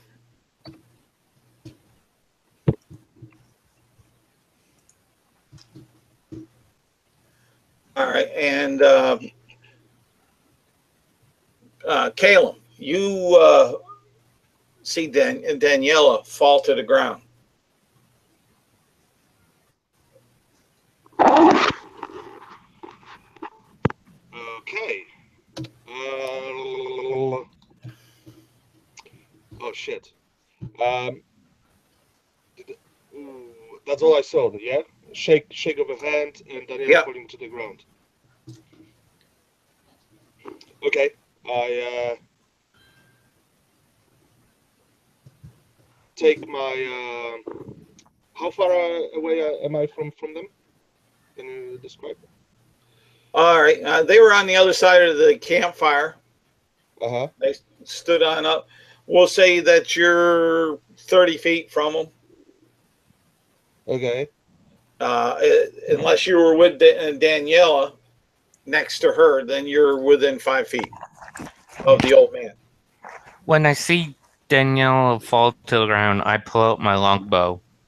Okay. I was gonna say the same thing. I'm pulling out my crossbow and ready action to shoot whoever shoots first from the enemies, and shout, "What have you done to her? And why? We came to talk." Okay. And we'll keep the same initial order that we started with. I was kind of hoping to re-roll. We really didn't leave with everything that was going on in the background, so we'll stay with that as far as that. But that puts well, Daniela at the top. Well, she's out of it at the moment. You got Erlen, which you said you pulled your bow, right? Yep. Okay. Revelia.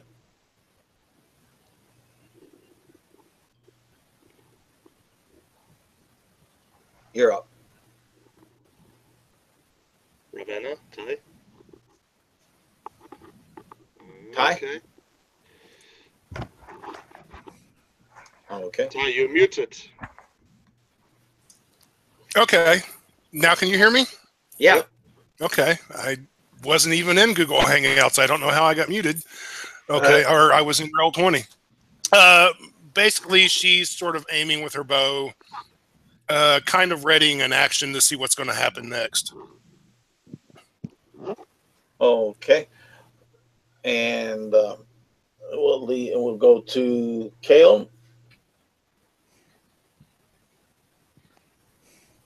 Well, I said what I said.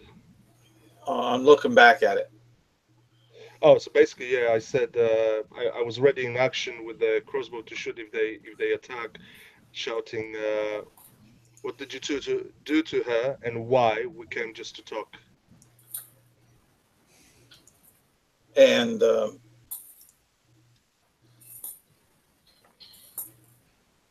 I hate talking to you or the likes of you. The old man is gonna say, David, roll me a D4.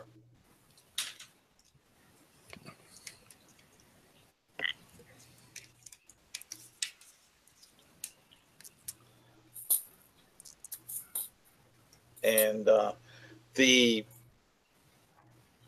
orc will swing at you with a short sword. Caleb. Let's see. Okay, well, I don't. Did I have an action ready? You said you did. Okay. So with the moment I see he's trying to attack me, I'm loosening the crossbow at him. All right. Roll the hit.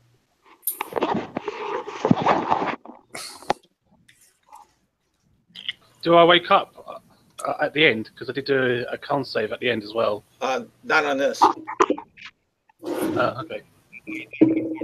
Let me double check it, but I don't think you got a con save on this at the end. But I'll double check it. Where's my sheet on it? I don't believe that 14 hits him. A 14? No. Okay. Let me see here.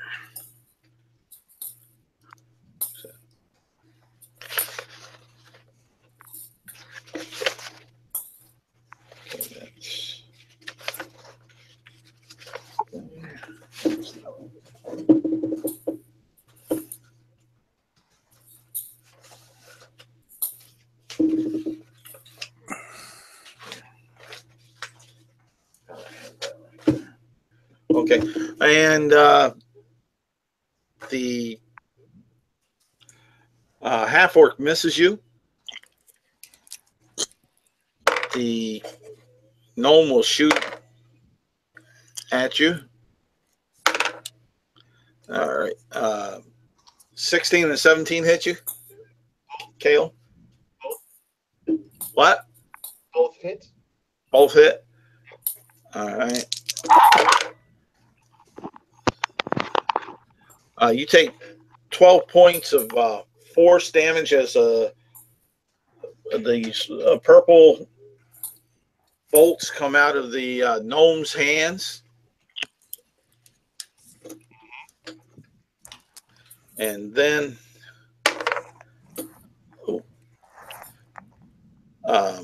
Erlen, a crossbow bolt comes past you and misses you.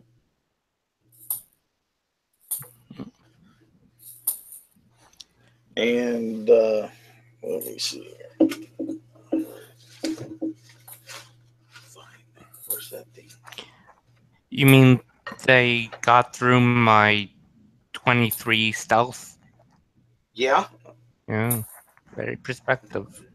Oh, well, they're not first level. Mm. And they rolled a 19 on the dice.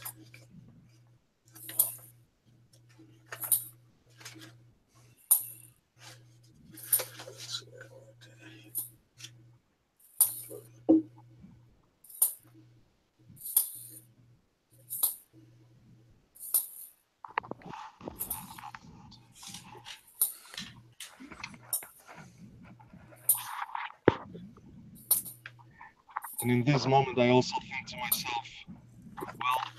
Okay, you're out for 2 hours, Danielle. Ooh. As far as that, I'm giving you a bit of a break. All right, and boom, boom, boom, and that was them. Erlen. Can someone wake me up or not? Or is it like permanent? no one knows what happened to you. I guess it was a sleep spell. No. You can be dead for all we know. Yeah, Caleb definitely thinks to himself. I mean, is there a con save at the end of the turn or not? No, no. Okay. All right, and I'll see you guys in 2 hours' time then. Well, depending upon what they do. Nobody's checked you yet. Right now, they're in the middle of a battle themselves. So, but Erlen, Yeah, I looked to where the bolt came from. it came from the tall bulrush grass up to your left. Okay. So I see someone there? Yeah, that's the direction that you saw from which the bolt came from. Roll of perception with advantage.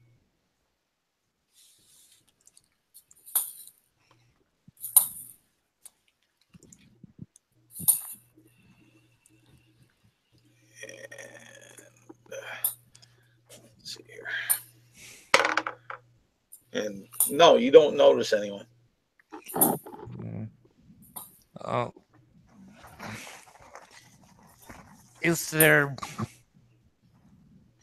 Is Conrad beside anyone? Conrad, describe where he was beside or close to a half orc. I don't know how close he had himself positioned to Daniela. So you're within 5 feet of the half orc? Yes, he is.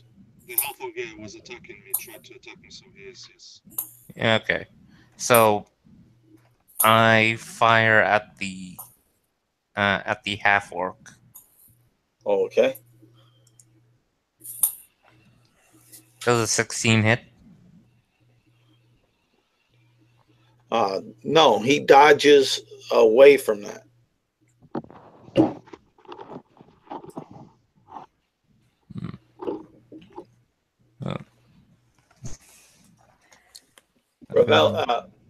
No, I'm... Oh, you're not done? Okay. Yeah, I'm using my bonus action to hide again. Okay.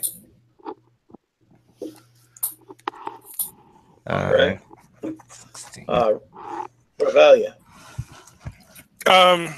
She's going to come running out of the woods, and she's going to drop down next to Daniela and to check her to see what her condition is.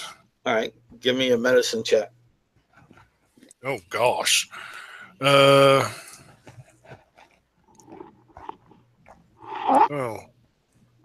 Okay.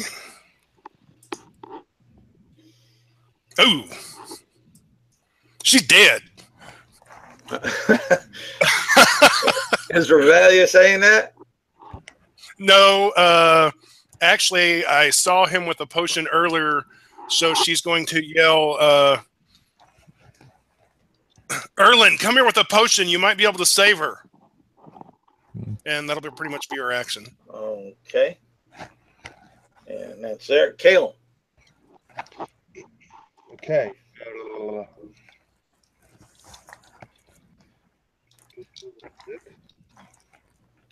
I have this half orc attacking me, and the gnome. And the gnome. But gnome is the gnome right next to me, or the gnome is about 10 feet away from you. Okay.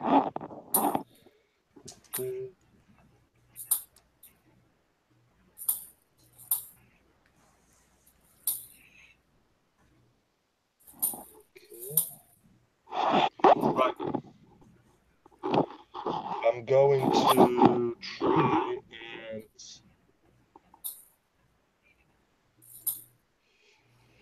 from where I'm standing, can I see what's going on with Daniela? Yeah, you can see that she's laying down. Yeah, but can I check if it's logical or not? What? I'm having a hard time hearing that. Sorry, I'm trying to figure out if it's magical. What happened to her is magical or not.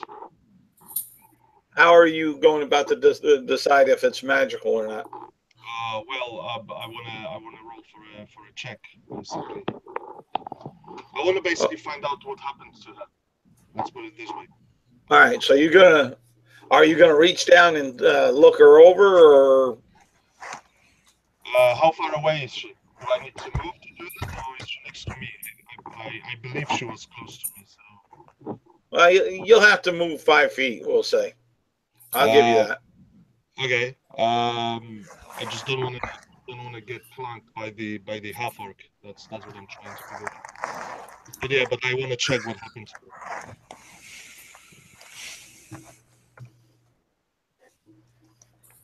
All right, give me a medicine check. Medicine check. Or since you're checking to see if it's magic or not, arcana. I'll do medicine check. It's fine. Medicine. Okay. Damn it. She's dead. Okay. You don't have a inside your mind. You don't really have a clue, but you would feel like what Ravenna said was true because your results came up close to hers. That you're not finding a breath from a rising chest and a falling chest. But there again, she is in armor, male, so that makes it hard. It's fine. She's dead. You think she is? Is there anything else I can do? Probably not, because that's my action and that's it, right? Yep, okay. That's about it. Okay. Well, then that's me done. Seems like. The old man of the OGs will disengage and move back 25 feet. The younger guy that was standing next to him will step up 5 feet and throw a dagger at you. Ooh, crit. Lovely. Not really, but let's see here. And 8 points of damage. And it's sticking into your left shoulder. Okay. As far as that. And now the half orc will swing his short sword at you, since you're the closest to him. And does a 13 hit you? Nope. Say what? Nope. Okay, so he misses you. And then the gnome will shoot. Oh, that's a miss. That's a 16. And that's a miss. 16 hit you? Caleb? Yes. Yeah. All right. 5 points of force damage. Purple bolt comes on out and hits you. They ganged up on me. Okay. Well, I don't want to do that because that's going to mess things up.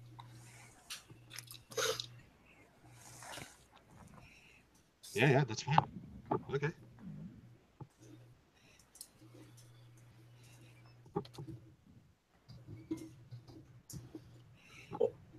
Okay, and up to Erlen. Okay.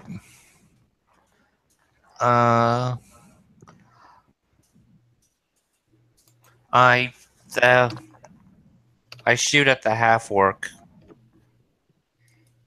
since he's right up Oh. against him. Okay.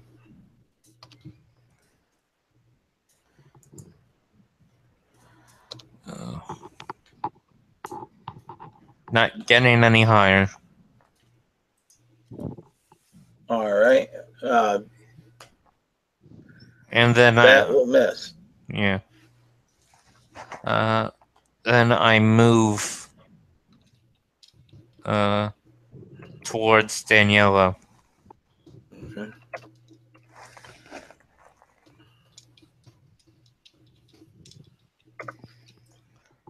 All right.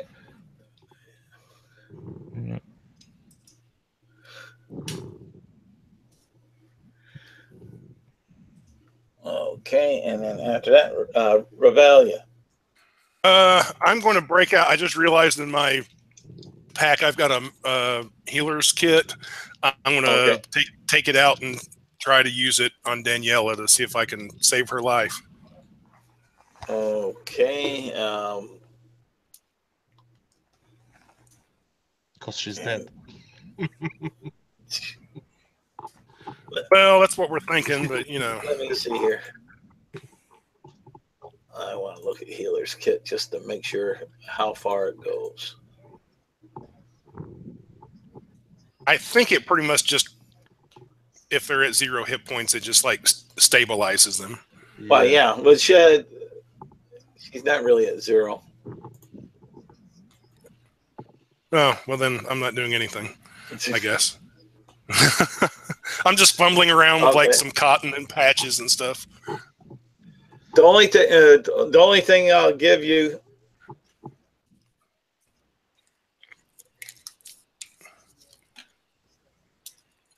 is you'll notice when you're checking her over with that, you'll notice 2 small minor bites or cuts in the palm of her hand. Okay. I'm looking around. Is there a snake anywhere? Give me a perception check.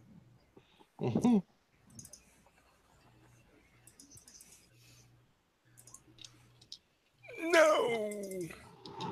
You don't see any snake next to her, but you believe that there's 1, 2, 3, 4 snakes close by.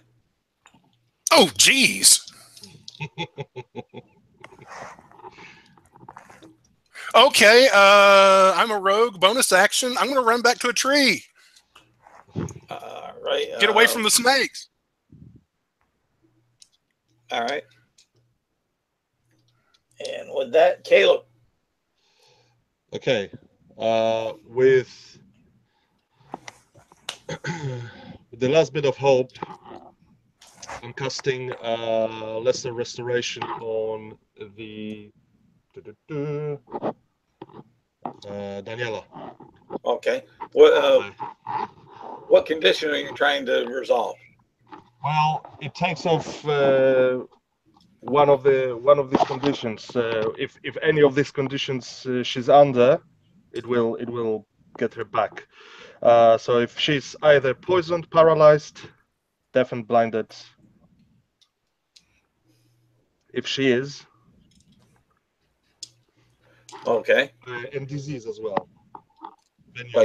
If any of these helps, then that's yep. And you'll notice her chest after you get done casting the lesser restoration is raising more, taking in more air. Okay. Is she? Can I notice that she's coming back basically back to herself? She's regaining. You notice that she's doing a lot more than what she was when you first checked her. Okay, then I give her a slap in the face and shout, "Now's your turn!" Ha!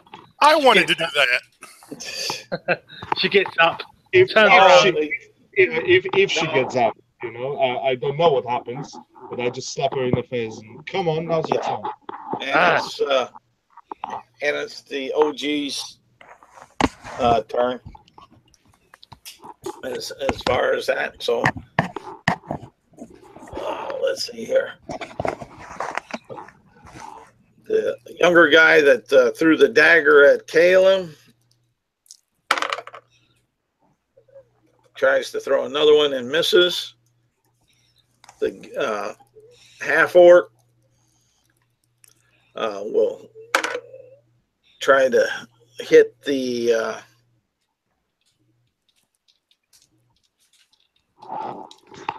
what are you? Wood elf, Erlen? Yeah. All right. So an 18 would hit. Yeah. Okay. Take 8 points of damage. You're sliced by the short sword. And let's see here. 1, 2, and 3. Oh, and our little gnome shoots some 3 purple bolts out towards you guys, and they all miss. And Daniela, your eyes open on up. You're laying on the ground. Okay, so she stands up, not that tall though, and swings her sword at the old man. She doesn't care. And as bonus action, all right, you miss. Nope. Yes, you do. Nope. He's 25 feet away from you. Oh, I move. I move closer to him. You miss. You can only move half your movement anyways from getting up prone. All right, I move closer to him. And, and take the dodge action. All right. Come here. She's pissed. All right. Erlen. As a bonus action, I'm going to disengage. And I'm going to move back 35 feet. Okay. And fire an arrow at the half orc. Okay.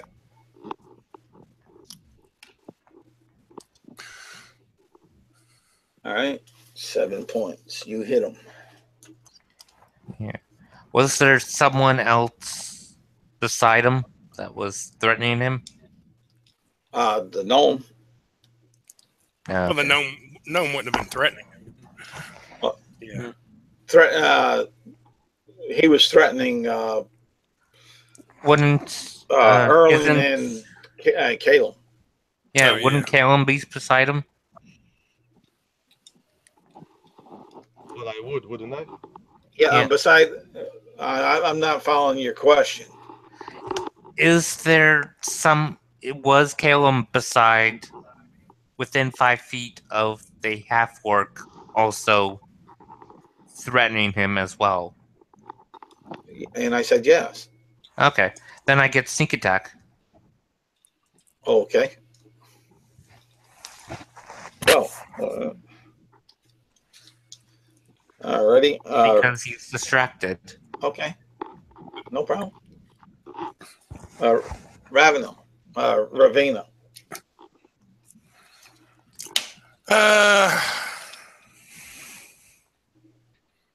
Okay. She's going to use her movement to climb a tree and then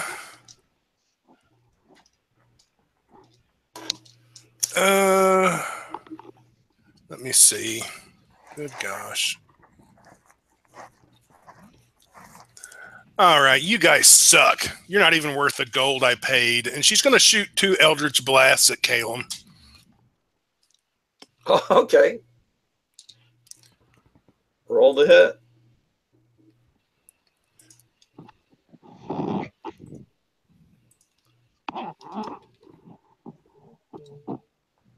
Caleb, does an 11 hit you?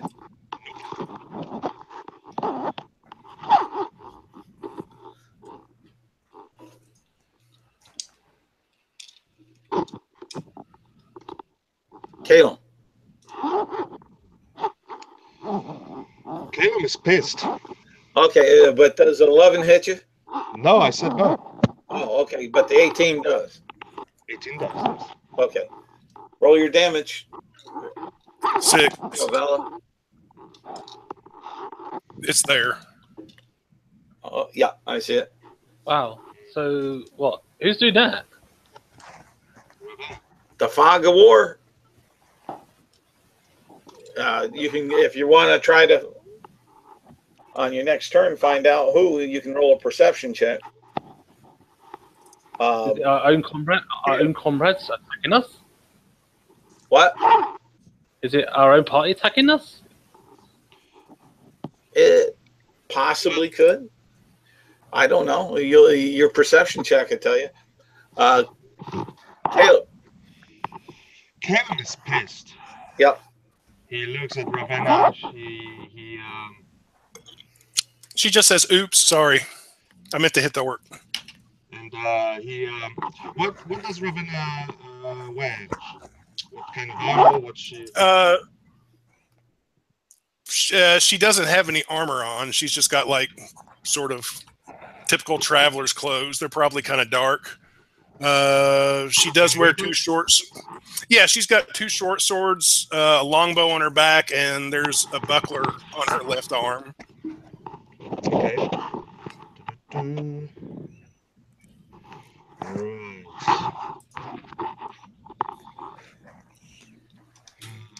is pissed, confused, but pissed. You have to excuse me because I'm not that used to all the spells, so please stay with me for a moment.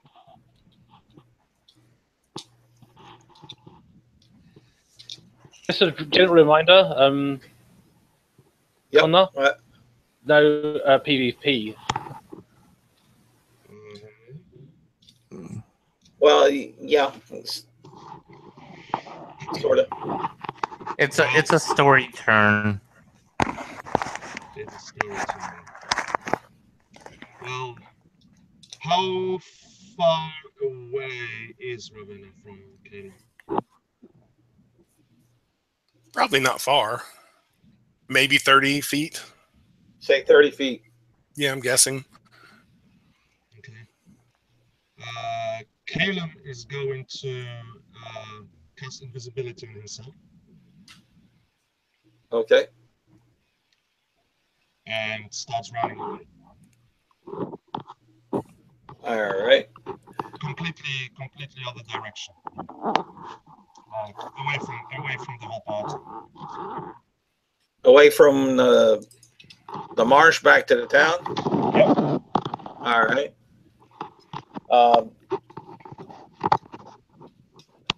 The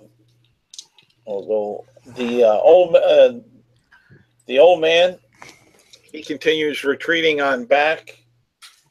The younger man steps up forward 5 feet and strikes at Daniela with a 16. Does that hit you, Danielle? No, it does not. All right. And then the remember they have disadvantage if they attack me because I'm taking the dodge action. Yay!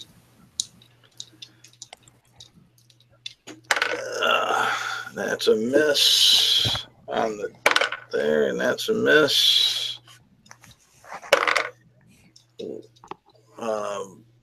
Does a 19 hit you, Erlen?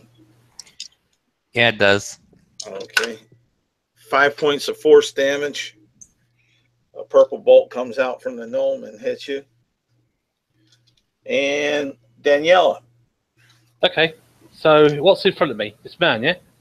Yep. And the old man's backing away. Yep. He's about 45 feet away from you now. All right. So, so does it cost me both of my actions to cast a spell, or can I cast a spell and attack? It depends on the spell. If the spell says it's a bonus, action to use, then you can use your bonus action and then attack. But if it takes a standard action, you can't attack. All right. So it takes up both actions then. Well, no, it's either or. It depends on what action if you have a spell that's a bonus action.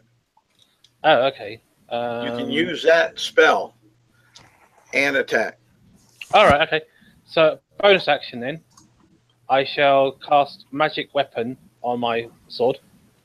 All right. Whoosh. So now my sword is now magic, and it gets +1 to attack and damage. And then I shall swing at the man in front of me. Okay. All right. So I shall get a +1 to my sword.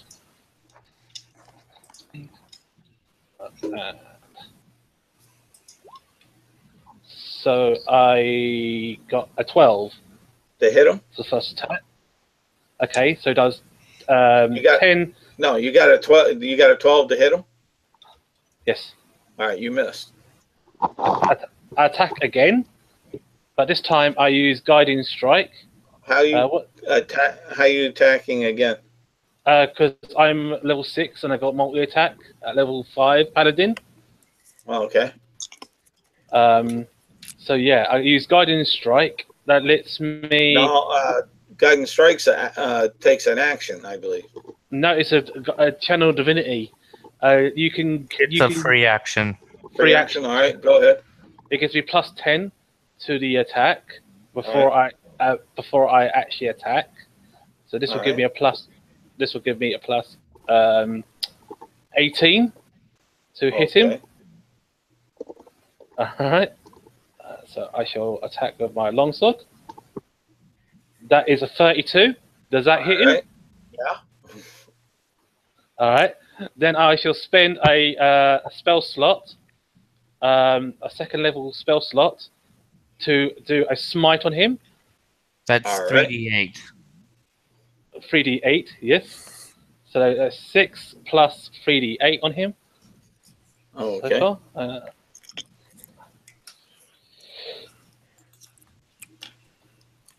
that is a whopping 6 plus 18 points of damage to him.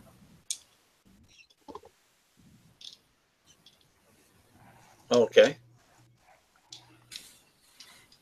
And that is my turn.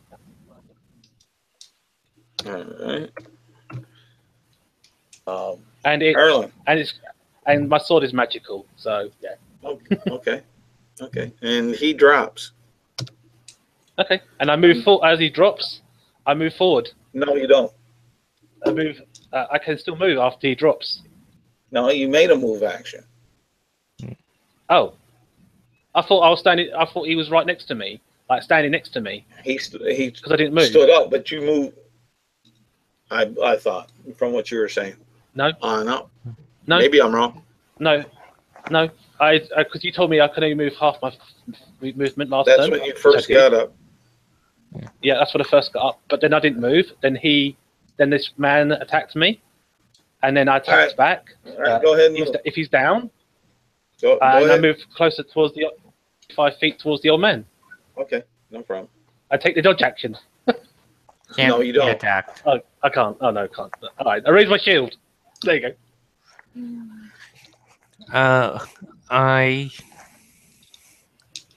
I fire an arrow at Rowena. Okay, roll the hit. Yeah, I did. Oh, 18. Rowena, tie. That will miss. Okay. I yell at Daniela. We're leaving. Get back here. All right. And I bonus action dash away. All right. She. Okay. No, hold on. I can't do anything until it's my turn. So. That's right. Ravanna. Yes. So I moved 70 feet towards the city. All right, no problem. Okay. I'm going to use a bonus action first. Okay. And I will move by flying 60 feet. All right. And then my regular action will be to move another 60 feet. So 120 feet altogether in front of Erlen. And then I'm going to shoot 2 Eldritch Blasts at him and say, where do you think you're going? Ooh. They both hit. All right, roll up your damage.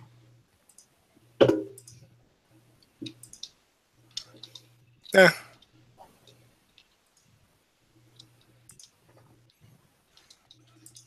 All right, there you go. 6 points of damage. And Caleb. I have. What? I was going to say, I have no idea where Caleb is. Yep. Yeah, Caleb seeing this, he what can he do? He just runs away, seeing that this is a fight that he cannot win, and obviously he's an asshole, so he runs. As Caleb would. Caleb is neutral. Caleb Okay. business to himself, and he just keeps his invisibility for as long as possible. All right, so the half orc will move up and attack Daniela. All right. All right, that's a 19. Does that hit? Nope. All right. And the gnome from where he's standing will shoot at Daniela. Okay. That's a 18. Nope. That's a 22. That hits me on the nose. Okay. And that's a 23 on the second one. Yes, he hits me twice. And that's 6 plus. All right, that's 9 points of force damage. Okay. And you're up. All right. I look at the orc, and I swing at the orc. Okay. And yeah. So I shall hit the orc. Right. Oh yeah, I got to change my thingy because I don't have that anymore now. I don't have my guiding strike anymore. So I still get my plus that. I shall try and hit him with my first attack. So here I go. Longsword, first attack. Does a 16 hit him? No. All right. Does a 17 hit him? Just hits him. All right. 7 points of damage plus 3d8. Smite him again. Smite! All right. Plus 13 on top of that. Okay. So that's 20. All right. And Erlen. I take a healing potion. Okay. And I move myself in front of the orc, so that way, if the wizard tries to cast a spell, he has to hit orky friend. You are in front of the orc. Yeah, but I move myself so that way, if the wizard tries to something, he has to hit his orky friend. All he has to do is move. Yeah. Yeah, but he's still in combat though. He hasn't had his turn yet. You have. But that's okay. Erlen, what were you doing? Healing potion. Yeah. Okay. Anything other than that? Do I have a standard action? You can move. Mm-hmm. Drinking healing potion is a bonus action. I think you said taking a healing potion is a bonus action. yeah, that's what I know at least. All right, I'll let you take an action. Okay. I'm gonna fire a longbow. All right. Ravelli, how close did you say you got to him? I'm probably like 60 feet up in the air. Yeah. Okay. Just want to make sure.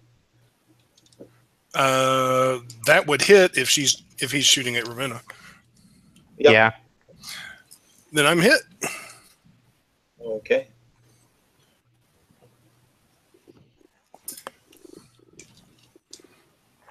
Alrighty. Anything else? Earl? Oh, if she's up in the air, then I'll move 35 feet towards town. Okay. Ravenna? I will move again to keep up with him, dashing and then regular movement. And then I will shoot 2 more Eldritch Blasts at him. Okay. And neither one of those is going to hit, but that's not the important part. I will say, Erlen, Calum's gone. Daniela's going to be dead soon, but I need at least one of you alive to send a message to Grandfather. Drop your weapons now, and I'll let the one live be you. All right. And that's it. All right. Caleb. So, Still. what do I see? I can see Ravenna flying over. Yeah, your audio's awful light. Oh my days, what's going on? Now? Is it better? Yeah. Hear you now. Better. I can see Ravenna flying over as who? As a dragon or as a person? As a person. As a person, floating. Okay. Okay, so what would I know about this kind of creature? Who can fly like this? What kind of creature? Wizards, Anyone with magic? warlocks. Sorry? Wizards, warlocks, sorcerers. Okay. Anyone with a magic device. Running up behind me, and you know, they don't know where I am. I'm hearing what they're saying. Say what? They hear what well, I can hear what they're saying. I assume I didn't get that far away. Okay, I'll give you that. Okay. I would turn around, shoot a bolt because we're away from the other party, obviously quite far now. I would shoot a bolt at Ravenna. I would assume it's with the advantage since I'm coming out from invisibility and she doesn't know where I am. Probably. Just asking. It's up to you.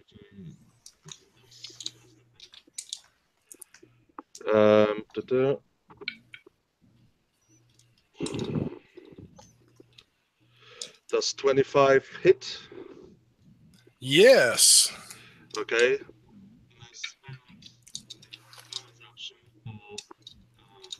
To put the poison, it's a college of whispers, and it's about to put the poison on that bolt magically. Oh, okay. As it flies to you. And does 17 points of damage to Ravenna, and I shout, "What's the message for the grandfather?" Okay. And we'll go over to the OG.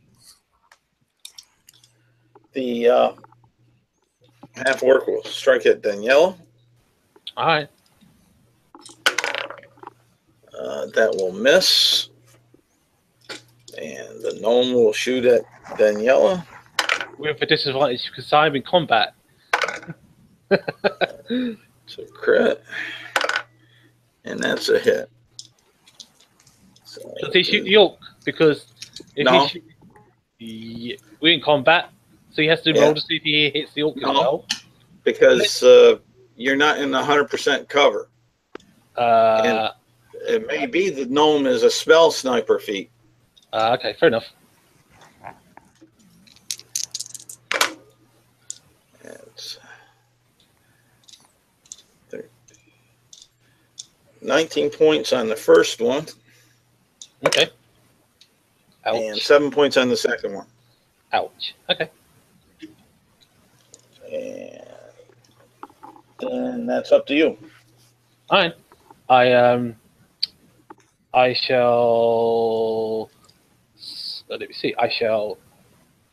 Does lay on hand? Is that like an action lay on hand, or no? It's a divine thinging it. Let me see. Well, it's healing. It's divine healing. You're laying hands. Yes. Is that it's like, like cure? It's like cure wounds. Is that like an action, or is that like That's an action. Would that be part of my 2 actions I can do? Yes. Let me see. All right, I shall bonus. You get 2 attacks, not 2 actions. Okay. Bonus action then is to do. Let me see.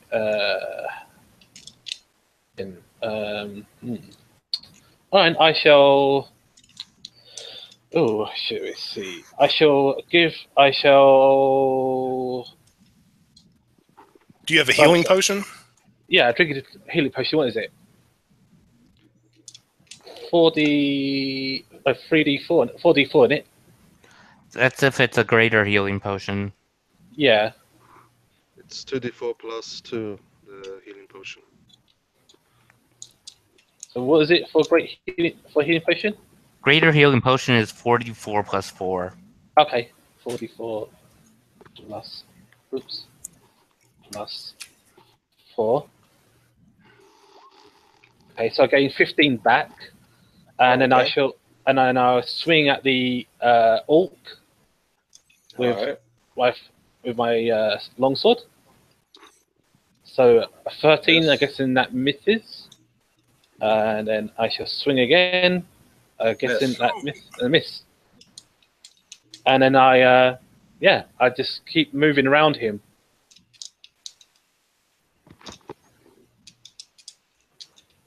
That's all I can do. All right. Erlen. I fire my longbow at Rowena. Okay. That will miss. Anything else? I dash towards town. 70 feet.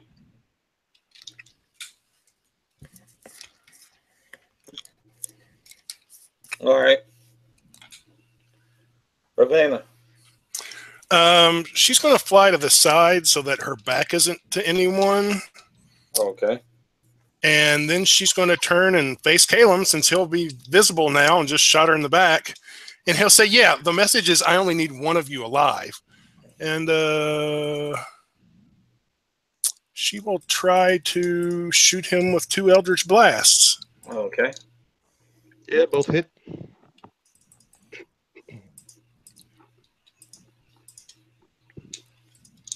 Ooh. Is that 17 in total? Yes. Do what? Calum is down, I'm saying. Okay. Unconscious. All right. Anything else, Ravenna? She's going to fly down to Calum and land next to him. That'd probably be like a bonus action. Her last dash.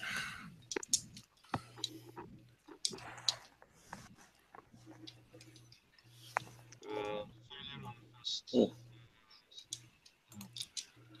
right.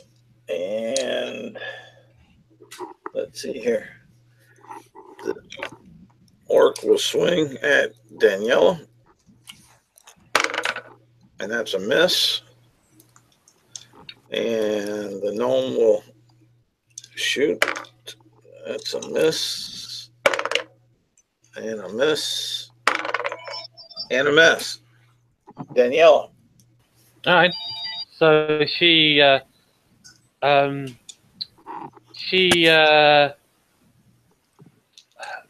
guessing she'll attack the orc. Okay. With the longsword again. All right. 24. Does Hits. that hit for 6 plus? And drops him.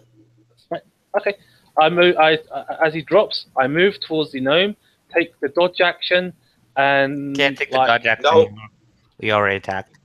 Oh, all right. So I move towards the.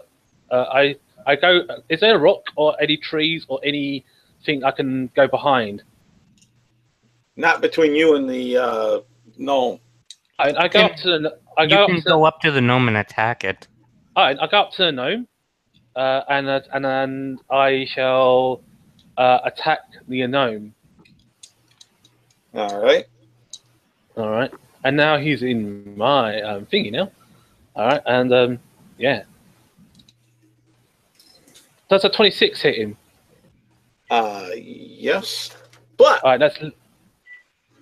Let me get. And I also go to. I go smite him. Hold on. Yeah, I get to smite him. I said, hold on. He's doing something. Let's see here. Because his reaction. Oh, no.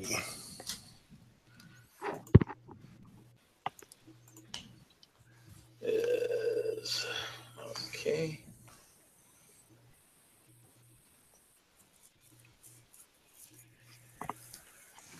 And you're within 60 feet. Right.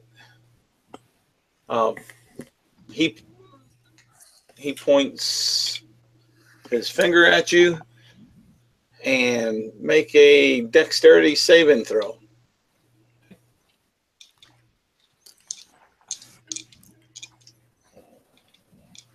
Oh, I know what this is. Oh. But I still hit him though. Make your dexterity saving throw. All right.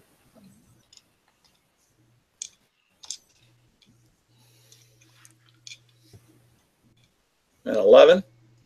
Mm-hmm. Okay, so you fail. You take full damage. It's... Let's see here. 12. 22 points of damage, fire damage. Okay, I'm still standing. Oh, that's okay. Does he take the damage from me? Yes. I will smite, and I'll smite him for an extra damage. So now, how many smites you got? I got one. I got 4 more. Oh, okay. But this will be at 2d8, so 3d8. So he'll take 11 plus my 2d8. So he'll take a total of 11 plus 12. So he'll take 23. He'll take 23 points of radiant. Yeah. Yep. 23 of radiant damage. Okay. He's still standing. He looks rough.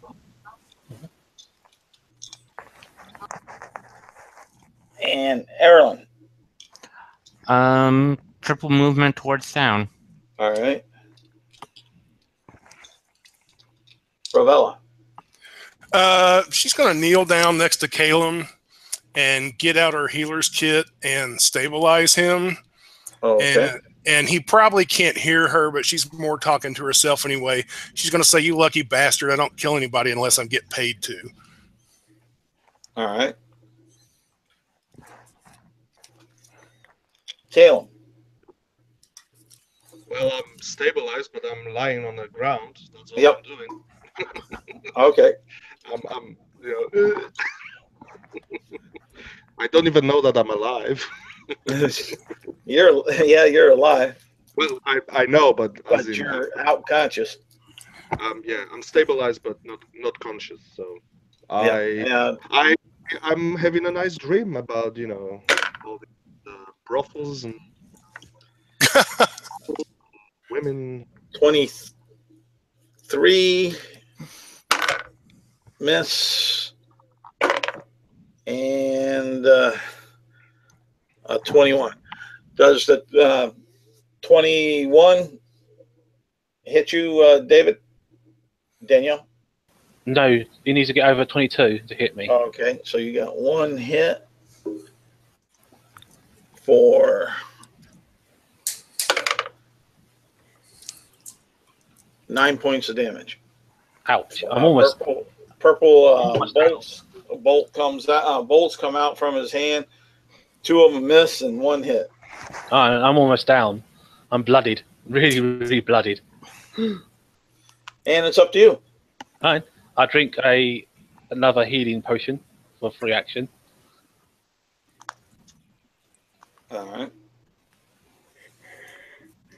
Okay, I gain 15 back. Oh god. How many of those you got?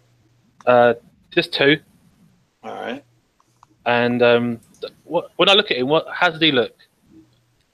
He looks pretty rough.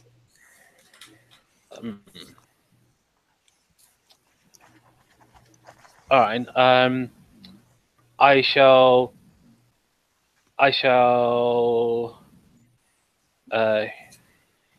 hit him again with my greatsword.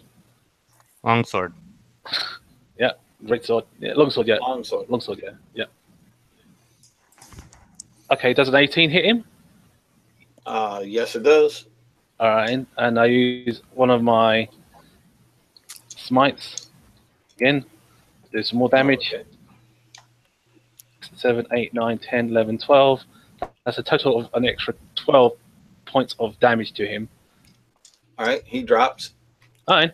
After he drops, I run. All right. I run out of the woods and take cover. You're in the swamp, but Yeah, whatever trees or whatever. I go behind a tree, and I take some cover and lay a hand upon myself. You're going to be a while running because you were a quarter mile into the swamp. Yeah, So, I just run. I just want to take. I got your idea. I just want to take. Yeah, I just want to take. Next round. Yeah. Erlen. Triple movement, 105 feet. All right, you're seeing you're seeing Red Gill. I'm basically just going to keep running hard until I get to the Rose and Dragon. Ravella. I'm looking around.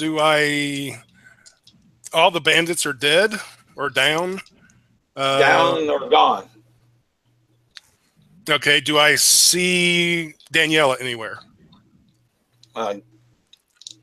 Do a perception check because you're down on the ground, right? Yeah. Yeah, I'm down on the ground. All right. And yes, you'd see her. Yeah, I'm 210 feet away from you. She is like, you see her, like, she doesn't know that you've been attacking the other people. She's like leaning against a tree, behind a tree, like taking cover, full cover, and just trying to catch her breath back from this battle. Okay. All right. I'm going to ignore her and just I'll put my bow away, and I'll reach down and grab Caleb by the back of his shirt. Okay. And I'm going to start dragging him towards town. All right. And Danielle. And basically, unless Daniela does something, I'm pretty much going out of rounds. But yeah, that's why I'm trying to get what she's going to do. She lays a hand upon herself to heal herself, and then she sees the elf lady and calls out her friend, because she only sees you as a friend. You know, she doesn't see you as an enemy because she doesn't know what's happened. She says, "Ah, there you are, madam. I don't know what's happened here, but it's a chaotic mess," she says. Ah, I'm glad to see you. You're big and strong. Hold on a second. I'm going to go through Caleb's pockets looking for money. Okay. I'll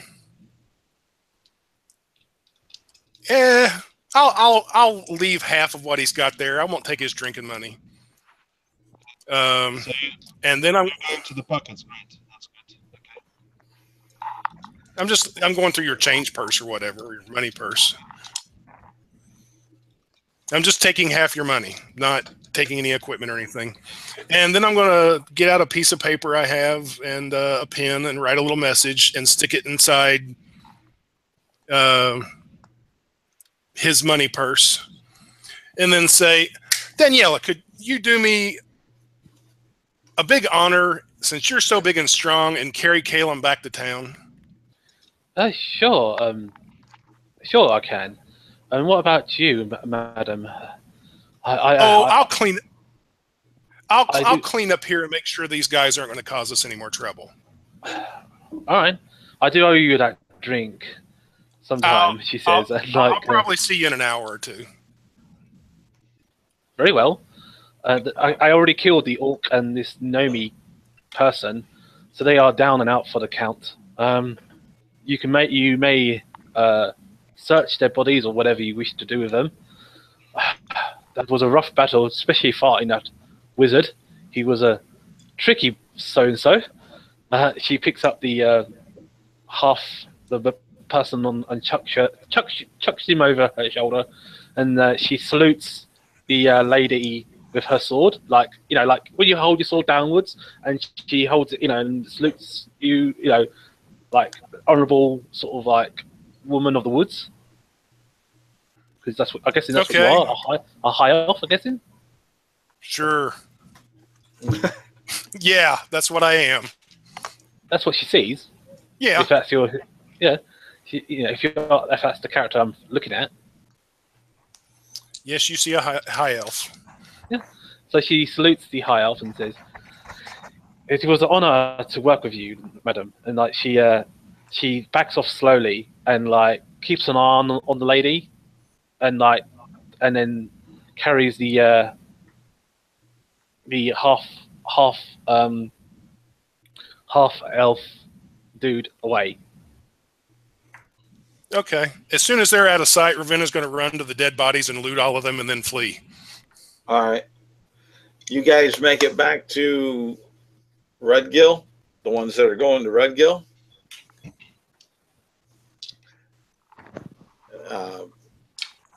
Erlen has gone to the Rose and Dragon. Daniela, and where are you taking Caleb? I guess I take him to. Is he dead? Stabilized, No. He's stabilized. All right. Breathing. Okay. If you didn't use all your lay on hand points, if you touched him, he would have woken up. I can't. I already used it all myself. I can only do it once per turn.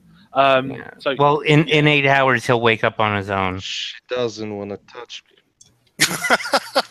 So I guess then I'll take him to the nearest inn, not the Red Dragon Inn. That's the Rose and Dragon. It's the only inn in Red Gill. Yeah. Okay. So I take him to the the Red Rose Dragon Inn, and just like put like a silver or like a gold piece on the bar, I guess, in for the room, and just take him to a room and on bed with water skin, like a cold flannel on top of his head, like a for like reassurance, and walk out. All right. We're going to stop things about here. So any last minute things, statements, whatever. When I get to the Rose and Dragon, which is going to be a long while before Daniela gets there. Yep. I'm gonna tell Fletch that Rowena was the assassin. Okay. Calum is dreaming of an orgy, and Ravenna is one of the main, very aggressive females in the orgy, the dominant one. All right. Hopefully he won't wake up and realize, oh, Ravenna's actually a he. It is yet to be officially stated what gender Black Rose is. Oh, that's true. That's true. His dream Ravenna is, Ravenna, right? Yep. Yes. That is true. All right. mean, So, Yeah. anything there, Daniela? No, I mean, I wouldn't. Like I said, I don't fight other people, so that's why I sort of was neutral good towards Try. Even though I know that he was the assassin person, but I refused to fight another person. It was like an NPC sort of like monster, then I would fight it, but I refused to fight another person. So yeah, that's why I did not attack him. So there you go. Well, just so everybody else out there understands the dynamic that was going on there, Ravella was an NPC. All right. Yeah, It basically. was the Black Rose. And you guys from the last session ingratiated her in so easily and caused us to have to massage things a little bit. But since, and I asked Ty, the player, since he's the one that created that NPC in some earlier games. Mm-hmm. Oh. And before we sign off, Calum, at least, I don't know if he'll share this with the others, but when he wakes up and finds half of his money is gone, he will find that note, and basically it'll say, "Grandfather, the next time you send people after me, send more." Cool. Okay. But Okay. I wanted you guys to realize it wasn't really PvP. Oh, And well, I it did wanted feel the like that people, to me. and I wanted There the you go. people out on in the internet land to understand it wasn't really PvP. It's just that the way the game developed with an NPC that you brought in and to the party so easily and quickly. Okay. It's quite difficult sometimes, especially when you have a player, when the discussion, obviously you cannot perceive anything, but when you discuss party members in the game prior to actually playing, when you talk about party member against party member, in your head, in the back of your head, you think that it's fine, they're all players, no one actually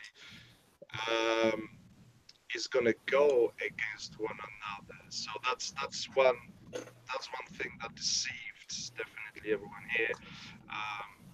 The fact that and I'm not saying it in a bad way, but there's always, though you don't even try to do that or don't want to do that, there's always a relation between GM and that player like you, Ty. There's always that relation that makes things happen sometimes. Can you speak up?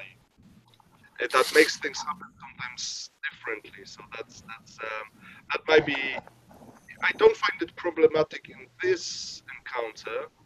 However, it might be problematic in other encounters. So that's something to definitely. And Yeah, and we tried to drop clues. yeah, but that's the thing with what I would say to this to these tries is when I from my point of view as a player, if I actually cast detect thoughts on that orc, I would know that Ravenna is that lady. That's why, I tried to ask so many times, but Well, obviously because you want to develop the game further, you didn't really want to do it, or it's always the way you detect understand. thoughts. Well, part of the problem there is because Black Rose can change what she looks like and deals with different people and different personas. They wouldn't have necessarily known that actual Ravenna was Black Rose. If you see what I'm saying. Yeah, but I would know that. But I would know that Ravenna hired them because they were together, right? Or not? No, under the spell, Okay. you initially learn the surface thoughts of the creature. That's why I played it. I have to leave. All right. Thanks. Okay. Matt. Thanks. Yeah. No, thanks, man. But that's why Good night. you on the surface thoughts, not total immense detail is there by the spell. Okay. As far as that, and then like it says, you have to probe deeper, or attempt to probe deeper into getting more. And there's wisdom saving throws on that. I just played my character as I saw it. I didn't know what was going on. Well, everyone did. Everyone did. I mean, Yeah.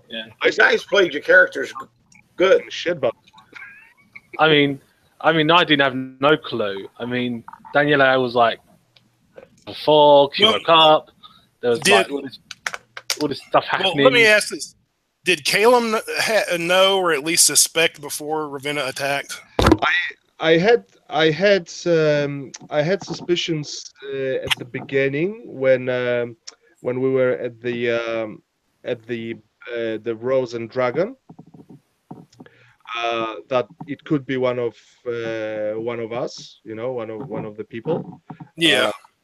However, what confused me is when I said, as I said, when I cast detect thoughts, I was like, oh, okay, no, it can't be. Okay, fine. So well, I do have a. That's why I asked specifically, who, like, who was that? Because if I ask who and what, they would. That the org would think, but then again, well, you can explain it in any other way that it was, Ravenna wasn't Ravenna when she hired them. I don't know. Yeah. So basically, it made me stop thinking that it was one of us. Basically, let's put it this way. Oh, okay. With that situation, at first he saw the half orc saw Rebellion and thinking that she was hired him and was going to kill him. Then right after that, to get this into the timeline and the way it worked, you have Daniela coming on up, pulling the sword, yelling and hollering, another female. Yeah. And the spell says surface thoughts. Well, and to be honest, I was really trying not to fight you guys, but I was running out of actions I could take. So it's like, what else is there to do? I thought the giveaway was the Rose and Dragon. The final giveaway would have been the Rose and Dragon at Fletch and Snog. And right there where she was standing, basically, is where you guys found the Black Rose. Well, yeah. How did that get there? Because I didn't do that.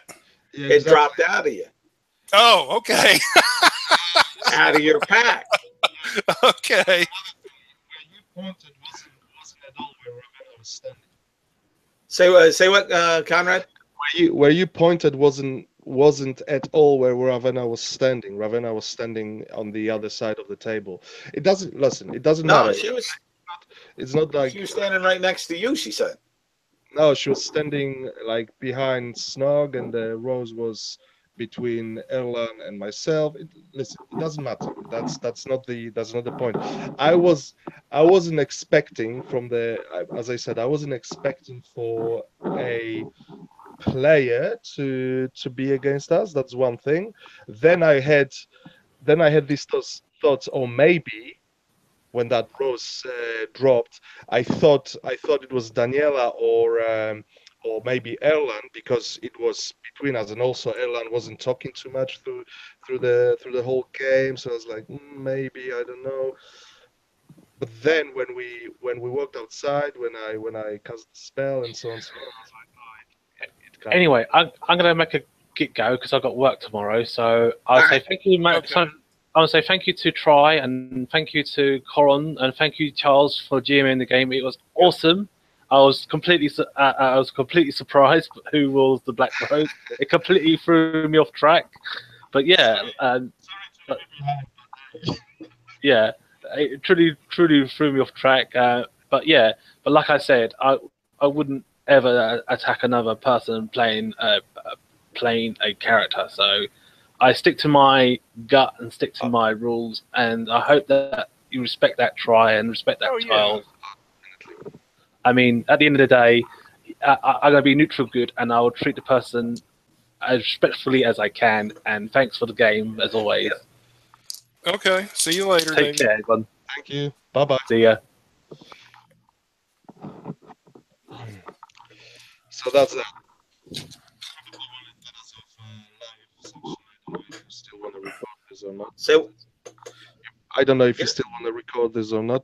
But, it's still going. Oh yeah, we're still recording.